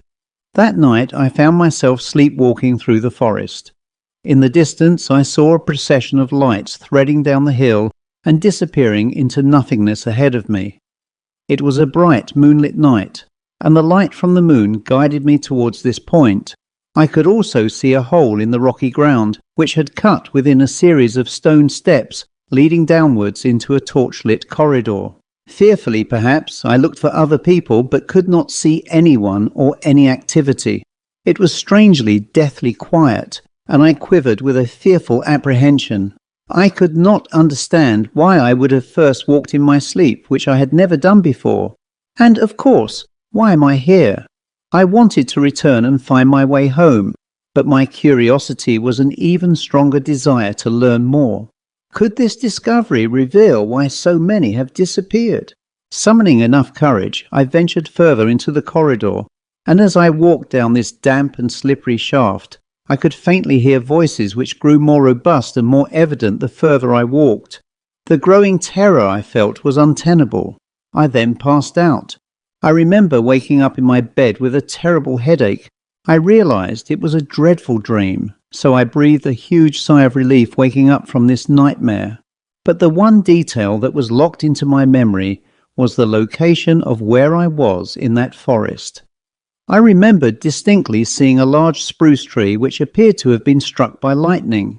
It stood resolute as a blackened spear with burnt debris from its branches lying on the ground.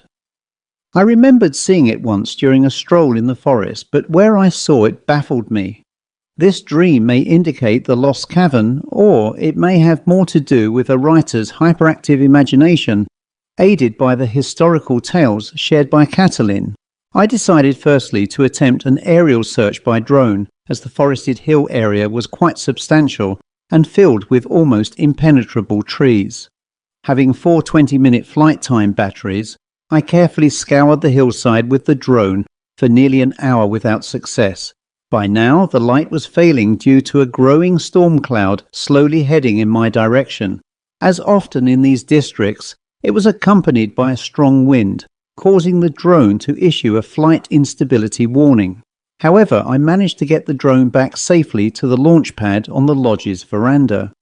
Despite reviewing the footage recorded on the drone's SD video card, I still could not see that tree anywhere.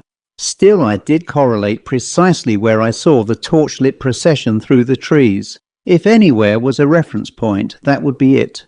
The drone footage showed a winding trail that started above the base of the Bear Mountain outcrop.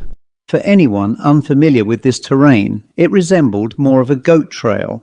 But I digress. 3 days elapsed as I decided to continue with my book.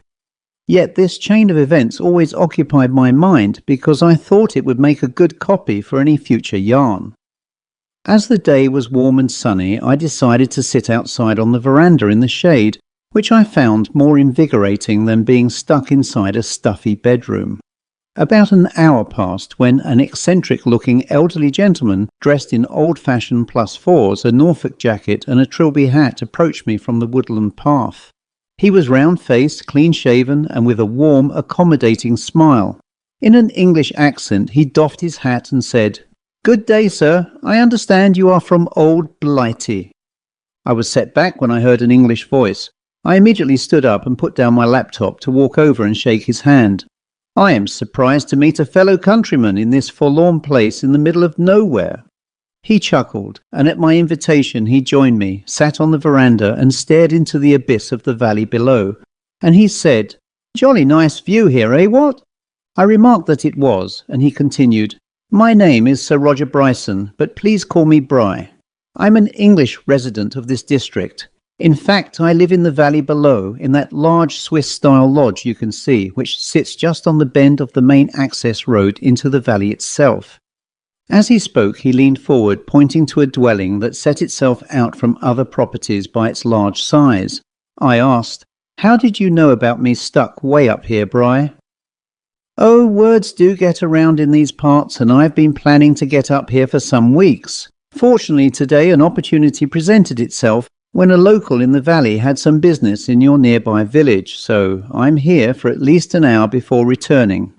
In the heat, he removed his hat and wiped his bald, reddened head with a handkerchief from his top pocket. I offered a cooling drink, but he declined and continued. "I rather like being up here. It is still much cooler than the valley and much more quieter." "Do you live here full-time, Bry?" "Only until November, when I return back again to Blighty. I've been coming here for years, and it's my only true wilderness. Are you living here permanently?" I explained my presence here and that I was writing a book for release later in the year. "Only until November, when I return back again to Blighty. I've been coming here for years, and it's my only true wilderness. Are you living here permanently?"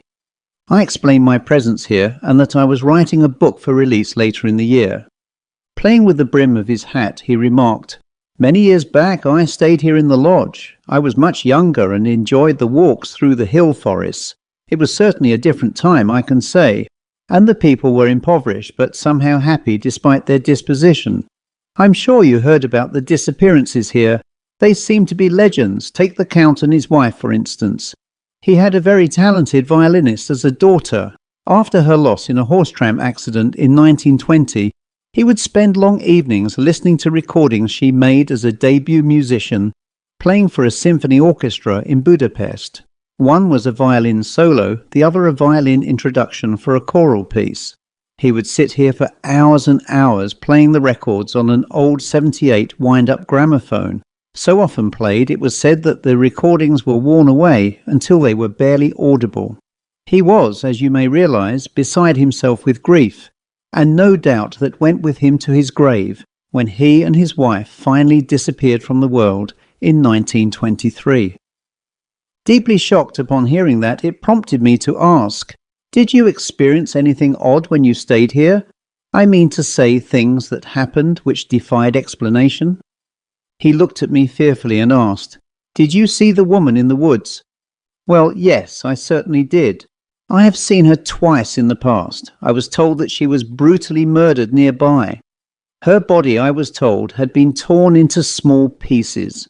They suspected it was a bear because of its teeth and claw marks. Yet there was no trace of blood. She had been bled dry.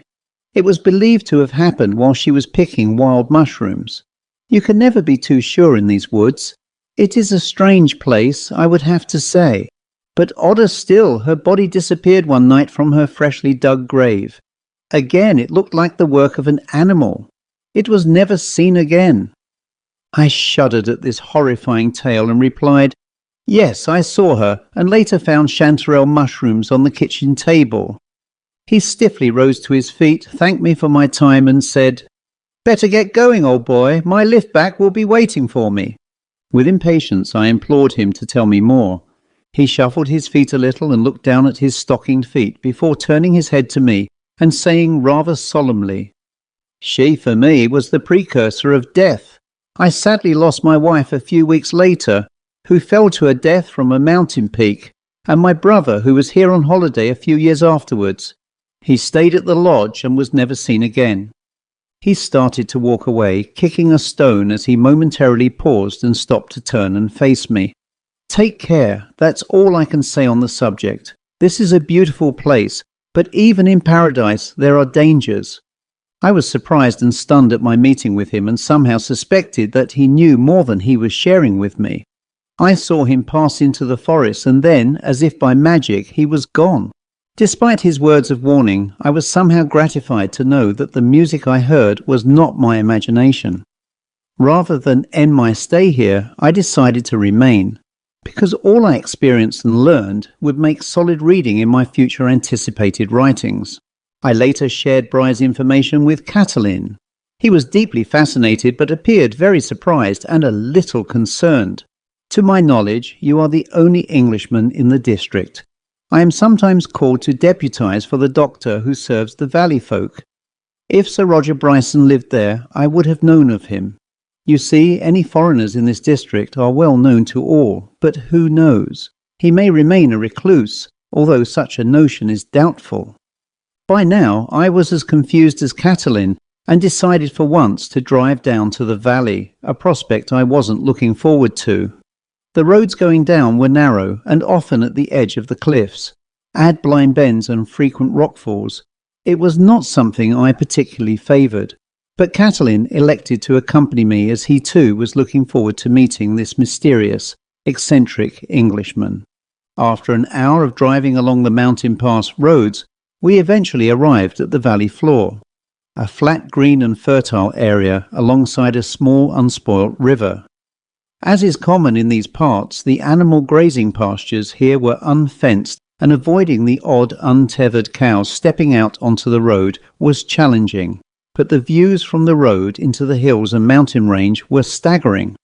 After some minutes and passing many small holdings, we eventually came to the house identified by Bry. A large sign identified the building as the Casa in Vale Hotel. Indeed, I thought, I must have made some mistake, but clearly I recalled where Bry pointed and assumed, not unnaturally, that he was running a summer hotel from here. Having parked inside the gravel-filled parking area, we wandered into the foyer. It was originally a private home built in 1910 by the carved date above the entrance, with many original features preserved inside, and particularly of note was the rather grand staircase and some beautiful Edwardian-era doorways. I commented to Catalin that the interior reminded me of home, and a young, well-educated, English-speaking female staff member answered, "Well, yes, it was. It was built for a British businessman who had this as a summer residence." I then inquired, "Is Sir Roger Bryson around today?" The staff member, named by her lapel badge as Irina, laughingly replied, "You are teasing me, aren't you? Is this your English humour?" She continued, "He built the house and disappeared in 1933 when he went hiking in the mountains. No trace was seen of him again." "Why are you related to him?" I nudged Catalin to remain silent, withheld the obvious shock I was feeling, and said, "My apologies. I was researching for a book and must have made an error with some historical detail here. Do you have any original photographs from when he was at this property?" She replied pretty confidently, "Well, yes, we do. During a clear out of the attic, we found some pictures of what it was like then, and even an image of this man." She escorted us to a wall next to the reception desk, and among the many images were some showing Sir Roger dressed exactly as I remembered him and around the same age. I asked, was he well known among the landed gentry of the period, that is to say, the Count whose families still remain in the area to this day? She smiled. "That I can show you here." She then indicated an image of an elderly man and woman, resplendently dressed in 1920s clothing. Next to them was a slightly younger Sir Roger, and all three looked as though they had just exited an old-fashioned Rolls-Royce parked behind them. "Isn't it strange," she added, "that all three disappeared from the mountains 10 years apart, and in the same month of September? My family, who bought this house from the late estate of Sir Roger, knew them well, and this mysterious disappearance was a talking point for many years." She allowed me to photograph this image for my research with her permission. After enjoying a free coffee, we left. These revelations highly perturbed us both. He suggested that we approach a well-known gypsy lady who apparently was a witch with the gift of a third eye. He claimed she might be able to add some spiritual clarity if we took her to the lodge. Apparently she lived some distance away in the town of Sigisora, which was a couple of hours away from the district. According to reports, she could lift curses and give insight into strange acts of the paranormal. I interjected, "In England we would call her a medium, and yes, if she was willing to come, I would pay her handsomely." Catalin agreed, but suggested we speak with the present Count first. After all, it was his property, and he indeed had a right to know. I declined initially, as the Count might object or even ask me to leave. I thought it best to leave matters until after the gypsy lady had visited. Through Catalin, the gypsy woman, whom I will now refer to as the medium, agreed to attend at a reasonably hefty price, and only on the condition we took her from home and back in a day. That was a challenge, as roads in this country were difficult to navigate due to the terrain, stray animals, people's driving habits, and of course the inevitable traffic jams caused by tourists and people riding horses and carts, which is common in these parts. Anyway, to get to the point, the medium, who identified herself as Nana Varga, arrived as agreed after an early start and a 4-hour drive to the lodge. Catalin decided to act as a translator, and I will quote what was said in direct English. Varga was a woman in her late 50s. She was dressed in a traditional gypsy costume, consisting of a heavy yellow skirt embroidered in different colours, a blouson top and a heavy shawl. Her hair was tightly held back by a band, and she wore a red headscarf. Her skin was rough and dark, like old leather, and she stood by the car, viewing the lodge with a deep suspicion. She mumbled something I assumed was in the Romany language. Then she crossed herself before striding into the lodge, standing at the open door. She turned to us and spoke excitedly. "This area is a portal to the underworld. Many are trapped and are angry that they cannot move on." She again muttered something in Romany and cast some dust from a small pouch across the threshold. Turning to us, she eyed us both before pointing at me. She said, "There is an entity called the Strigoi, which has an evil so powerful that everything in this house and forest is drenched in its strength." She momentarily appeared to falter in her steps as she held firmly to a chair to gather her posture. She breathed heavily and seemed as though she was about to pass out. She then clasped a crucifix from around her neck, fell to her knees, and said a special protection prayer typically officiated by priests of the Orthodox faith. Afterwards, she again crossed herself and said, "This place is now clear of all evil, but outside of this building you will always be in grave danger." Trembling fearfully, I asked her, "Where is this creature from? Is it a demon?" She replied, "It was once a human being like you or me, but this creature died in tragic circumstances. This one was a priest, but his brutal death troubled his spirit so badly that he rose from his grave to seek vengeance from the living and will continue to do so until he is destroyed by having his head severed from his body." She paused after breathing heavily. "It can assume the different forms of its victims, but reverts to its natural state as it appears to finally kill its prey by draining their lifeblood. To destroy him, you must use a sharp weapon like a sword or axe, wiped with holy water, and a blow so powerful that his head will leave its body completely. Wounds or half-cuts will heal instantly, and then it will be unstoppable. Its complete destruction will release his soul and that of his victims, who will gather nearby in a few days at a cave, which is his earthbound lair. I believe you were shown such a place in a dream." There is no point in leaving the area, for wherever you travel, it will find you and kill you. You must find and confront it first. How will I recognize this creature? Would it look like a wolf or a bear? She paused briefly, closed her eyes and kissed her crucifix before saying, The strigoi are said to be bald on top of the head, and it does not eat garlic and onions and avoids incense. It possesses great strength. Its spine is elongated in the form of a tail and covered with hair. It has long, sharp teeth and is a very cunning creature. As she prepared to leave, she said, There is one final detail. It cannot enter any building or area where the ground is laid with garlic. With that, she left with Catelyn.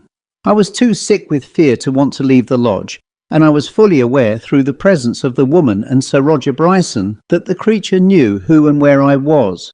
A few hours later, Catelyn returned to the lodge. He had with him a museum relic in the form of an Ottoman sword known as a kilij, which he had borrowed from a friend who was a collector. The kilij was with its own scabbard and had a very sharp blade. Catelyn added, handing it over, I had the local priest give me some holy water, which I suggest you wipe over the blade. I would also suggest that I stay with you for a couple of days at least, until this matter is over. I can tell you I am as much terrified by this as you. And until now, I would have believed this was the stuff of nonsense. Still, as a child, my grandmother told me stories about this creature, which I assumed was mythical nonsense. Yet here we are. We must find its lair to be certain we can confront and kill it. I was very thankful that he was prepared to risk his life to help me, and made a spare bed for him to sleep on in the lounge. The following day was tensely quiet. Knowing what may happen ate away at my stomach like a gnawing, sullen pain. Even outside the lodge it felt weird in an intangible way that I couldn't quite put my finger on. Catelyn himself mainly remained quiet and seemed to be constantly looking in every nook and cranny for someone or something. Later that day we discussed a tactic to confront this evil, which, if it was to be believed by Nana Varga, was less than a day away. I recalled the dream, which took me to a point in the forest where the blackened trunk of a spruce tree stood.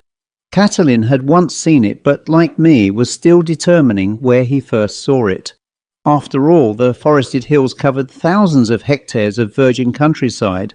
However, we decided to follow that trail I had discerned from a drone where I had seen the long procession of torches in my dream. And so, with my sword and scabbard worn around my belt, we set off with enough food, water, flashlights and rope to deal with any contingency. After an hour of laborious climbing up a steep trail, we saw the tree from my dreams in the forest. Its blackened shaft pointed upwards like a spear into the forest canopy. We, of course, split into two, searched around the stump, and found a rocky outcrop resembling a badly sculptured pyramid that rose some 6 or so meters, and despite a meticulous expanded search, revealed no obvious entry. But only a few meters away, and into a very tightly wooded area, Catelyn shouted he had found a hole blocked by stone. I excitedly joined him and pulled out the debris that showed a crudely cut staircase descending into the gloom below. We turned on our flashlights and carefully entered this man-made entrance, which we assumed was the way into the lost cave. Sure enough, at the bottom, some 10 meters down, was a stone passageway that led us another 20 meters into a vast, crudely cut opening.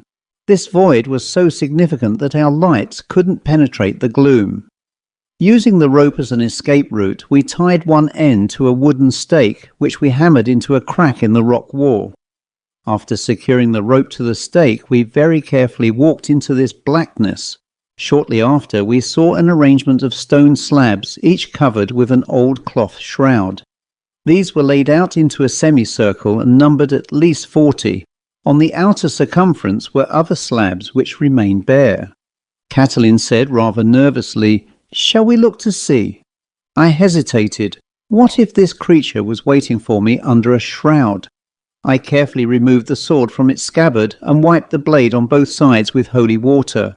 Flashing Catelyn to proceed, he pulled a shroud, which immediately disintegrated into dust. Lying beneath were the desiccated remains of a human figure, dressed in the uniform of what I perceived as an ancient warrior. To behold such a sight in this dreadful place was horrific. It reminded me of the catacombs of a St. Michan's church in Dublin, where the author Bram Stoker conceived the idea of Dracula. And yet here we were in Transylvania, looking at something so very similar, it made me recoil in horror.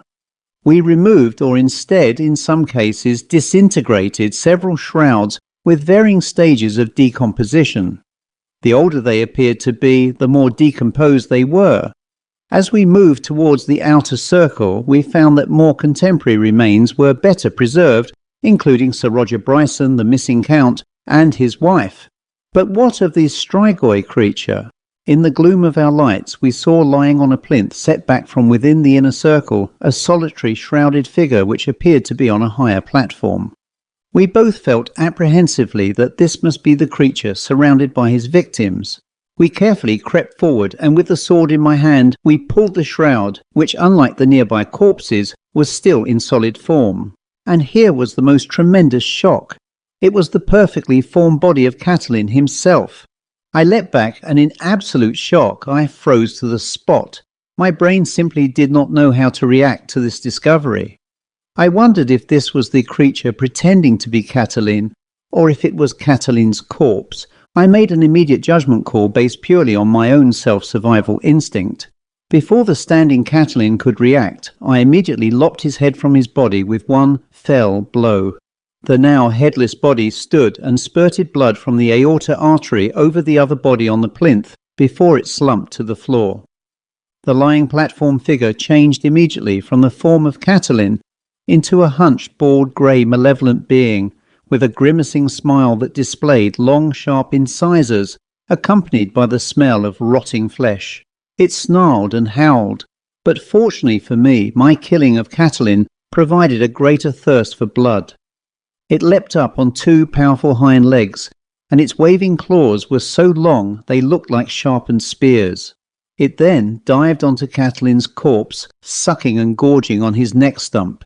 Its ugly head was tapered at the back with a streak of grey matted hair running down its back and onto a long pointed tail that seemingly wagged with excitement.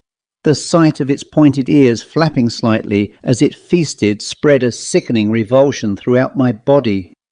I knew within minutes how my life was due to end, especially as its other victims' corpses began to stir from beneath their shrouds as they stumbled to their rotten and bony feet. They once again started to draw human form as though in life, and staggered towards me, making ghastly shrieks of what one could describe as bestial excitement. I reached into my backpack and pulled out a heavy hand axe whose pre-white blade I had sharpened earlier in case the sword wasn't powerful enough to remove its head. While it feasted on Catalin, I kicked it hard, and it roared with anger and raised its snarling, blood-dripping head to strike out at me. But I quickly swung the axe as hard as I could. It cleanly cut through its neck before the creature suddenly burst into flames. The voices of its victims screamed and echoed with joy as many lights rose from their bodies and dissipated into darkness. This fire consumed the entire cavern, which caused rocks to fall from the roof, and in the process I felt the ground shake so violently that I grabbed for dear life the guide rope which led me safely to the entrance. But as I struggled along the final section to reach the surface, the opening collapsed on itself, and I was momentarily trapped by loose rocks as I felt I was being sucked back into the cavern. I was so near to escape, yet cruelly perhaps the strigoi was having its final revenge, or so I thought. Suddenly a human hand grabbed my arm firmly and pulled me clear into the open. Standing there was a very concerned Catalin. Yes, the very man I thought I struck dead earlier in the cave. But then, as a final thought, was this actually Catalin, or was it really the strigoi? The end. Gregory Aspash was a rather spoilt fellow, and had been fortunate to be the only beneficiary of his father's will. As a sole surviving member, he lived for many years in a large, rambling Georgian townhouse on the edge of Bury St Edmunds in Suffolk, England, with only his housekeeper, Mrs. Milne, as company. His drawing room served as his base for a lifetime preoccupation of collecting anything connected with the paranormal. The room, although spacious, allowed little room to move around his desk. The floor and shelves were piled high with esoteric oddities that he had collected his entire life. Access was such that between the groaning collection of books, manuscripts and objets d'art, a narrow corridor needed to be wider for one person to pass.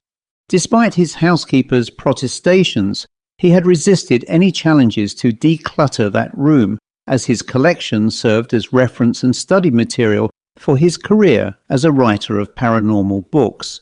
With it, his work would be protected. What made matters worse, Mrs. Milne thought, was that there was a never-ending stream of callers to his house, offering even more material, as Asbach was known to be rather a soft touch and very generous. It was during the afternoon of a wet mid-April in 1957 that he was alone in the house when he received a visitor, a rather shifty-looking type whose unkempt and scruffy appearance made him look more like a man of the road rather than, as he claimed, which was as a gravedigger working for a local cemetery. This man, who spoke in a rich Suffolk accent, was wearing a flat cap and holding the handle of a large battered and rusty japanned metal case with one hand. He removed his cap and said, "Forgive me, sir, my name is Dan Sykes, and I recently discovered this box while working in the cemetery at St Giles. It be buried in a new grave space I was digging." He then offered Asbach the case and added, "There is something inside which I'm sure you might like. This case, I can say, was buried illegally, as there are no records that exist to explain its presence there." For fear of getting his hands dirty, he reluctantly accepted it by holding the handle with a handkerchief before resting the box in the hallway. Having invited Sykes into his home, he opened the japanned case large enough to serve as a box for a top hat.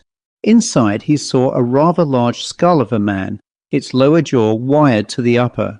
He thought that to be very odd, as this is a method used by medical schools to display human skeletons anatomically. The skull looked like it had been buried for quite some years, as the case around it was severely corroded. He also discovered a small handwritten note wrapped in grease paper which read, "Leave well be, it will summon the dead." The note immediately piqued his interest. At first he assumed the skull was probably removed during some recent building work to preserve St Giles Church, which, as he recalled, was an abandoned medieval country ruin still used for burials and located in West Suffolk. He turned sternly towards Sykes. "Now listen here, my good man. If this was stolen from a hospital or grave, I will report this to the police and the county coroner. This is your last chance to walk away if it isn't as you say."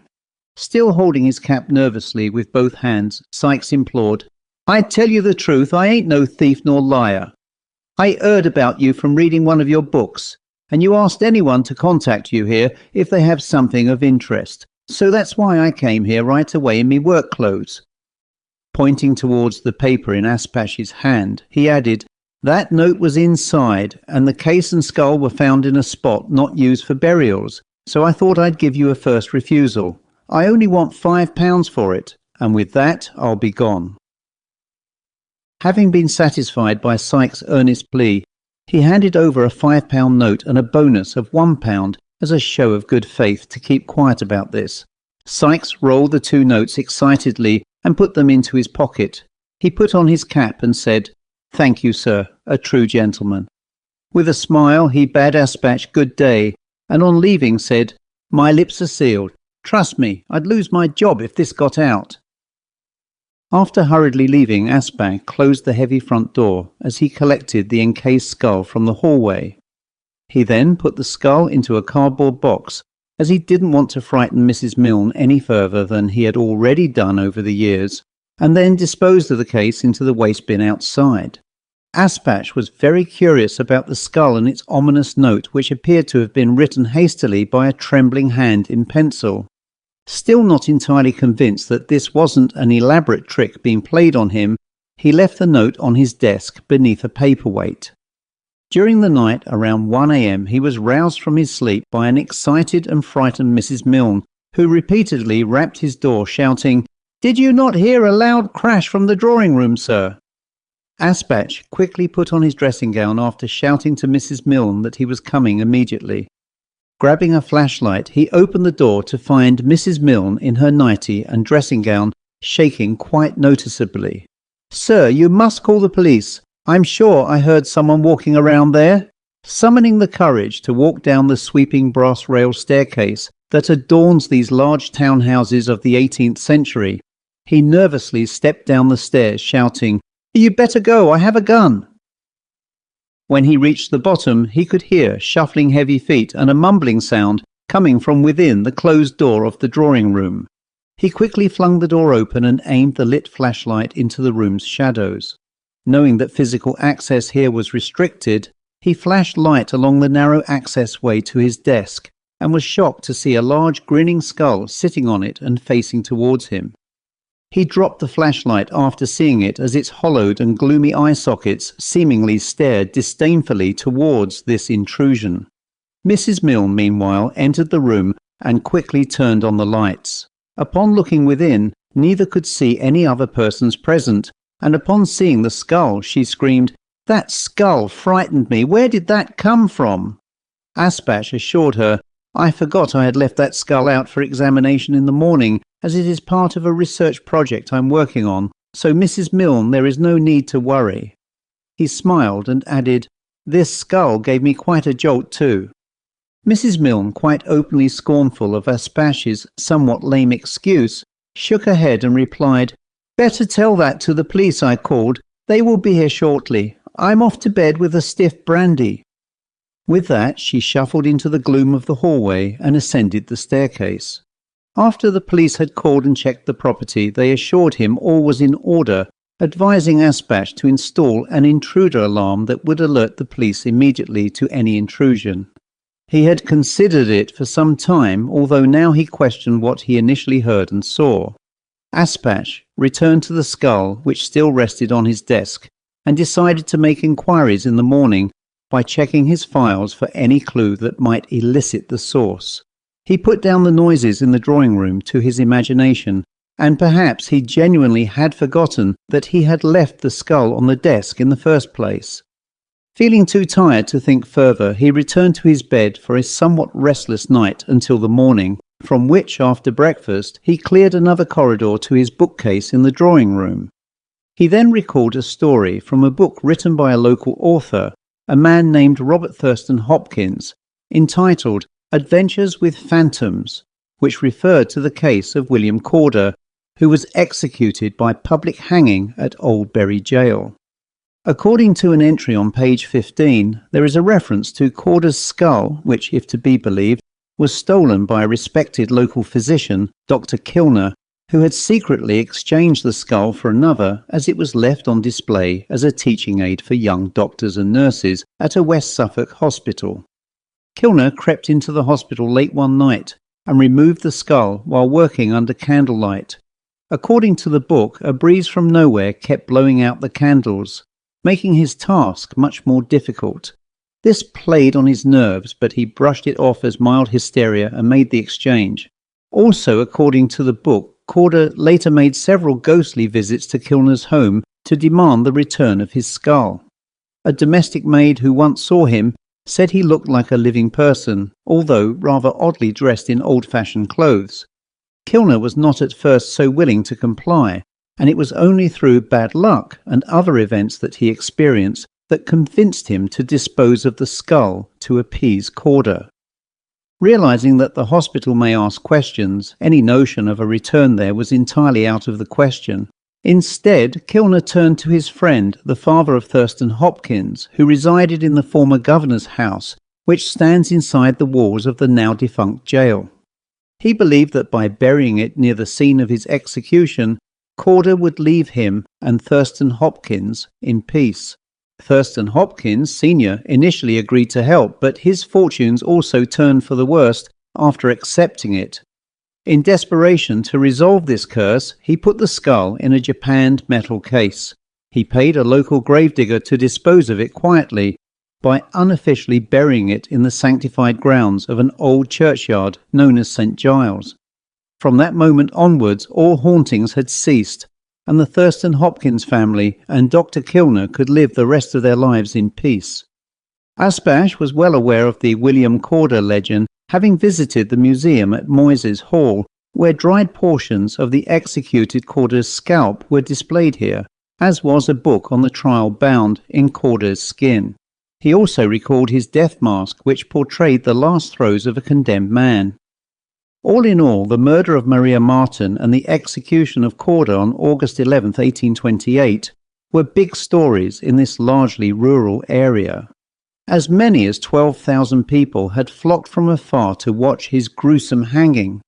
It took over half an hour for him to die, as it necessitated the hangman Foxton to weigh down his body with his own to finish the life of Corder, whose choking and screams were found unsettling to the ladies who had gathered at the execution scene.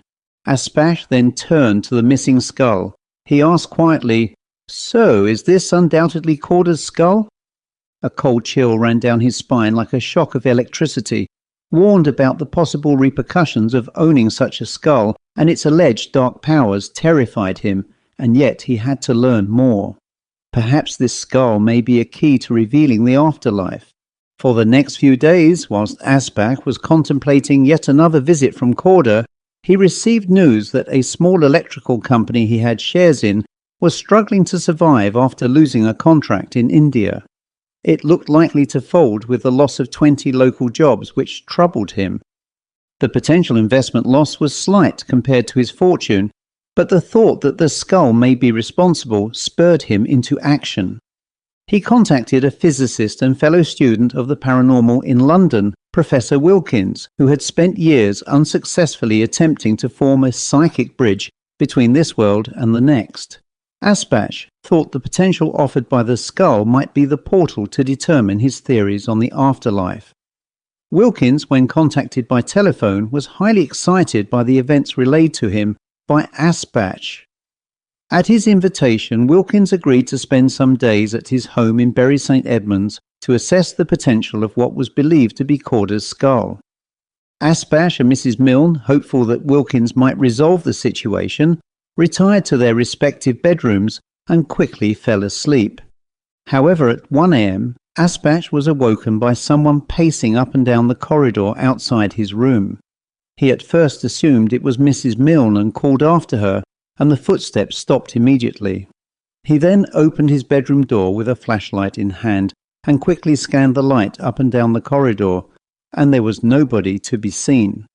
He then sat up in bed, nervous about what may happen next. Sleeping was now clearly out of the question, as something was amiss.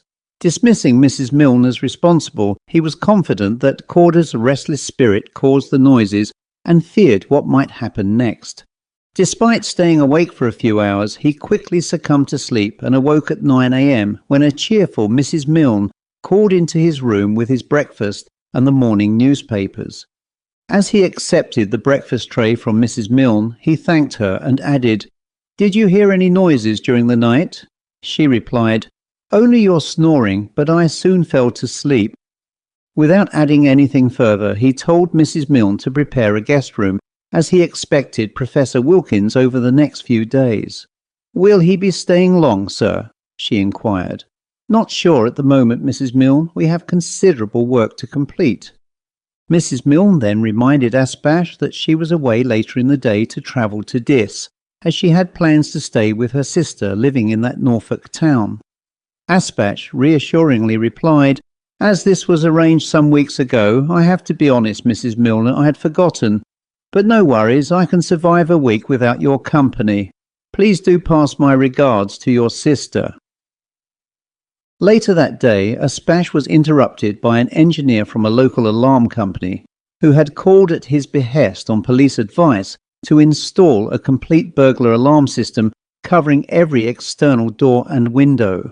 The system took some hours to finish, and at the end of it, the engineer instructed Aspash how to turn on and off the alarm, and, if necessary, how to reset it. He also reminded Aspash that the system was linked to the local police station should it be activated. Thanking the engineer as he left, Aspash turned on the system as it was pretty late in the day, and he wasn't expecting any visitors during the late hours. However, at 8 p.m. that night, he heard a loud thud from the hallway, and someone was calling at the house. Upon opening the door, he was shocked to see Professor Wilkins. a diminutive figure of a man in his late 50s. He noted that he was holding a battered brown leather luggage case and looking somewhat dishevelled in a crumpled and wrinkled tweed suit, with his tie askew and slightly off dead centre to reveal a half-buttoned shirt. Wilkins broke Aspash's trance by saying, "May I come in, Mr. Aspash? You are expecting me, are you not?" Aspash quickly recovered from looking at the scruffy and bespectacled professor and helped him carry his luggage. "Sorry, Professor, I wasn't expecting you so imminently, although my housekeeper, Mrs. Milne, has provided you with a clean room to stay in." Mumbling under his breath, Professor Wilkins hauled his case up the stairs to his allotted room. Later they met up at Aspash's desk in the drawing room. Aspash excitedly lifted a cardboard box from under his desk, inviting Wilkins to remove and inspect it. He also tried to show Wilkins the note that accompanied the skull, but that was found to be missing from beneath the paperweight. "That's very odd," remarked Aspash. "I left that note under the paperweight from taking this relic, but now it appears to be missing." Wilkins replied dismissively, "You shared the note with me on the telephone. Perhaps it will appear elsewhere. These things often turn out like that." After examining the skull with a somewhat eccentric monocle, Wilkins concluded, "Well, it's certainly that of a man in his 20s, and it has a patina which suggests age, but I can't understand why it's wired to the lower jaw. Are you sure it's conclusively the skull belonging to Corder?" Aspash replied, "Well, my research points to several facts which can be read in Thurston Hopkins' book.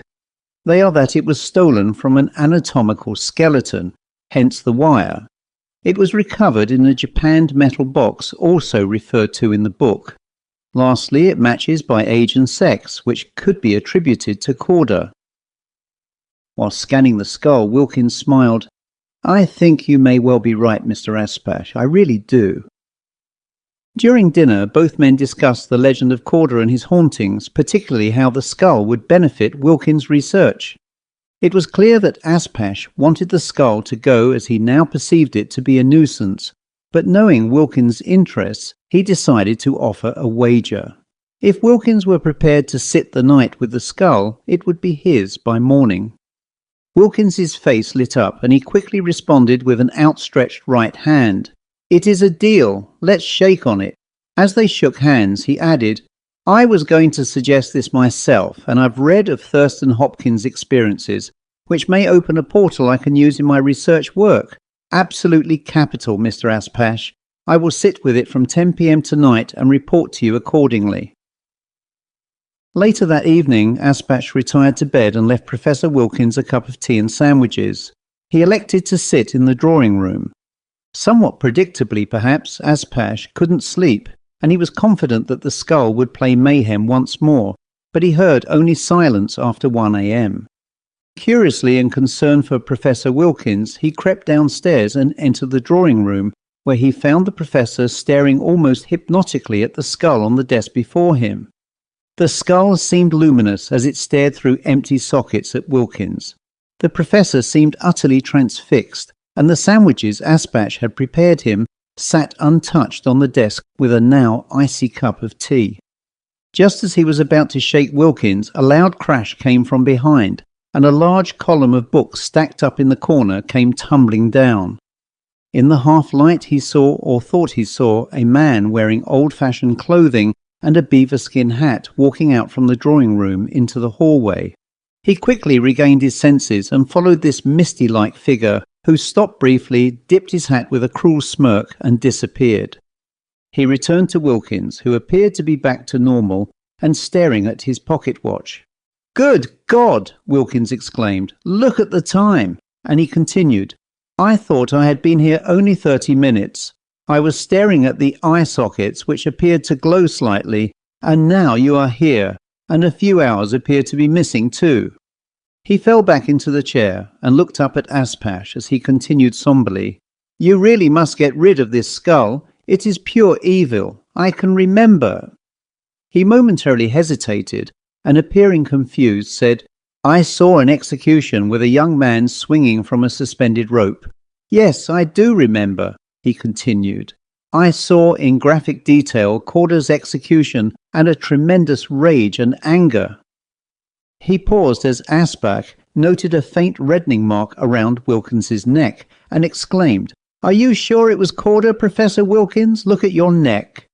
Wilkins stood up, staring directly into a mirror and rubbing the reddening mark around his neck. "Oh my God!" he exclaimed. Asbach, realizing the enormity of the skull's power, replied, "We must get rid of this skull. Will you help me?" Wilkins, still briefly in contemplation, responded, "Let's remove it and return to where it was originally located. I feel only harm will come from owning this. You do know where it came from, don't you?" Asbach replied, "Yes, I know the cemetery very well. We can go there before dark and put it into a hole to be rid of it." Wilkins retorted, "But if we do, nobody must know.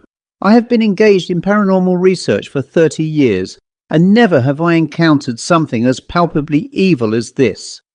After both retired to their respective beds for a sleepless night's sleep, they met later in the day in the drawing room, where Asbach had reboxed the skull into a wartime munitions box, leaving a stern warning note to whoever finds the box, which read, "If you find me, please leave alone, or I will make your life a misery."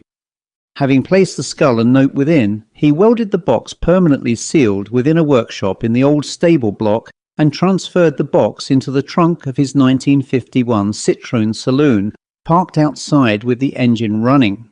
He also included 2 spades to bury the box and its unholy contents. By now he was joined by Wilkins as they set off to the ruins of the old St Giles churchyard, which lay a few miles distant. Having arrived some 20 minutes later, they ensured there were no other visitors while the box and skull were taken to a quiet corner where both men dug a deep hole just wide enough to hide the skull. After a few minutes of toiling with the box safely deposited, they filled the hole as it turned dark.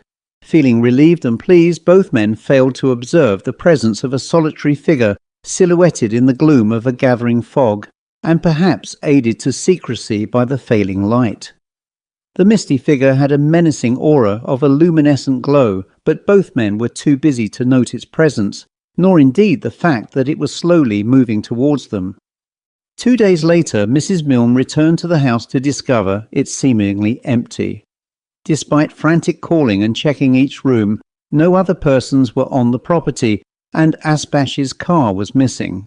She noted that the drawing room was in disarray, with a pile of books in a fallen heap, and a desk with some uneaten sandwiches and an icy cup of tea. After a few hours, she decided to call the local police to report her missing employer, but she heard a knock at the door before lifting the heavy Bakelite telephone. Upon answering, she was met by a man dressed in a casual suit, who identified himself as Detective Inspector Dryden from Bury St Edmunds Police. Having made a formal introduction, Mrs. Milne ushered the police officer inside, who told her in somewhat sombre tones that her employer was discovered hanging from a tree in the ruins of St Giles churchyard with another man that morning. He appeared to have died by hanging, and as he was but a few short feet from the ground, the process of dying from strangulation and asphyxiation must have taken some time to effect. In short, a very unpleasant death. He then reached into his pocket and pulled out a handwritten note, which Mrs. Milne identified as the writing of Asbach. Inspector Dryden then read the paper, which he assumed was some form of a suicide note, which read, "If you find me, please leave well alone, or I will make your life a misery." Mrs. Milne told the officer that her employer's business interests had fallen into hard times, and that he may have committed suicide because of this. However, she knew he had a guest, Professor Wilkins, staying with him then. Detective Inspector Dryden added, "Well," he intoned, "the strangest of the strange is that Professor Wilkins, who we believe was an acquaintance of his, was found dead hugging the hanging body of Mr. Asbach from his waist. We think he assisted in his suicide and died from a heart attack, as his face was stricken with a terror I have never seen on a corpse." He concluded, "We aren't looking for anyone else, ma'am, as we believe this to be an assisted suicide and death by natural causes, although the coroner will have the last word. But the note he left is odd, to say the least." A few days after all police inquiries were completed, the coroner's verdict recorded a suicide and death by a heart attack. The case was now closed. It is said that in later years nobody would enter St Giles churchyard after dark, as it was claimed to be haunted by Aspash and Wilkins, and it is a legend that should anyone feast their eyes upon a third ghost in an old-fashioned beaver-skin hat, that they would be immediately struck dead. This phantom is believed to protect an unmarked grave in one corner of the churchyard, although the burial register claims no recorded burial. Nobody knows how or where this legend came from, but following 2 further apparent suicides from ghost hunters in the churchyard, nobody is prepared to find out for themselves. Are you? The end.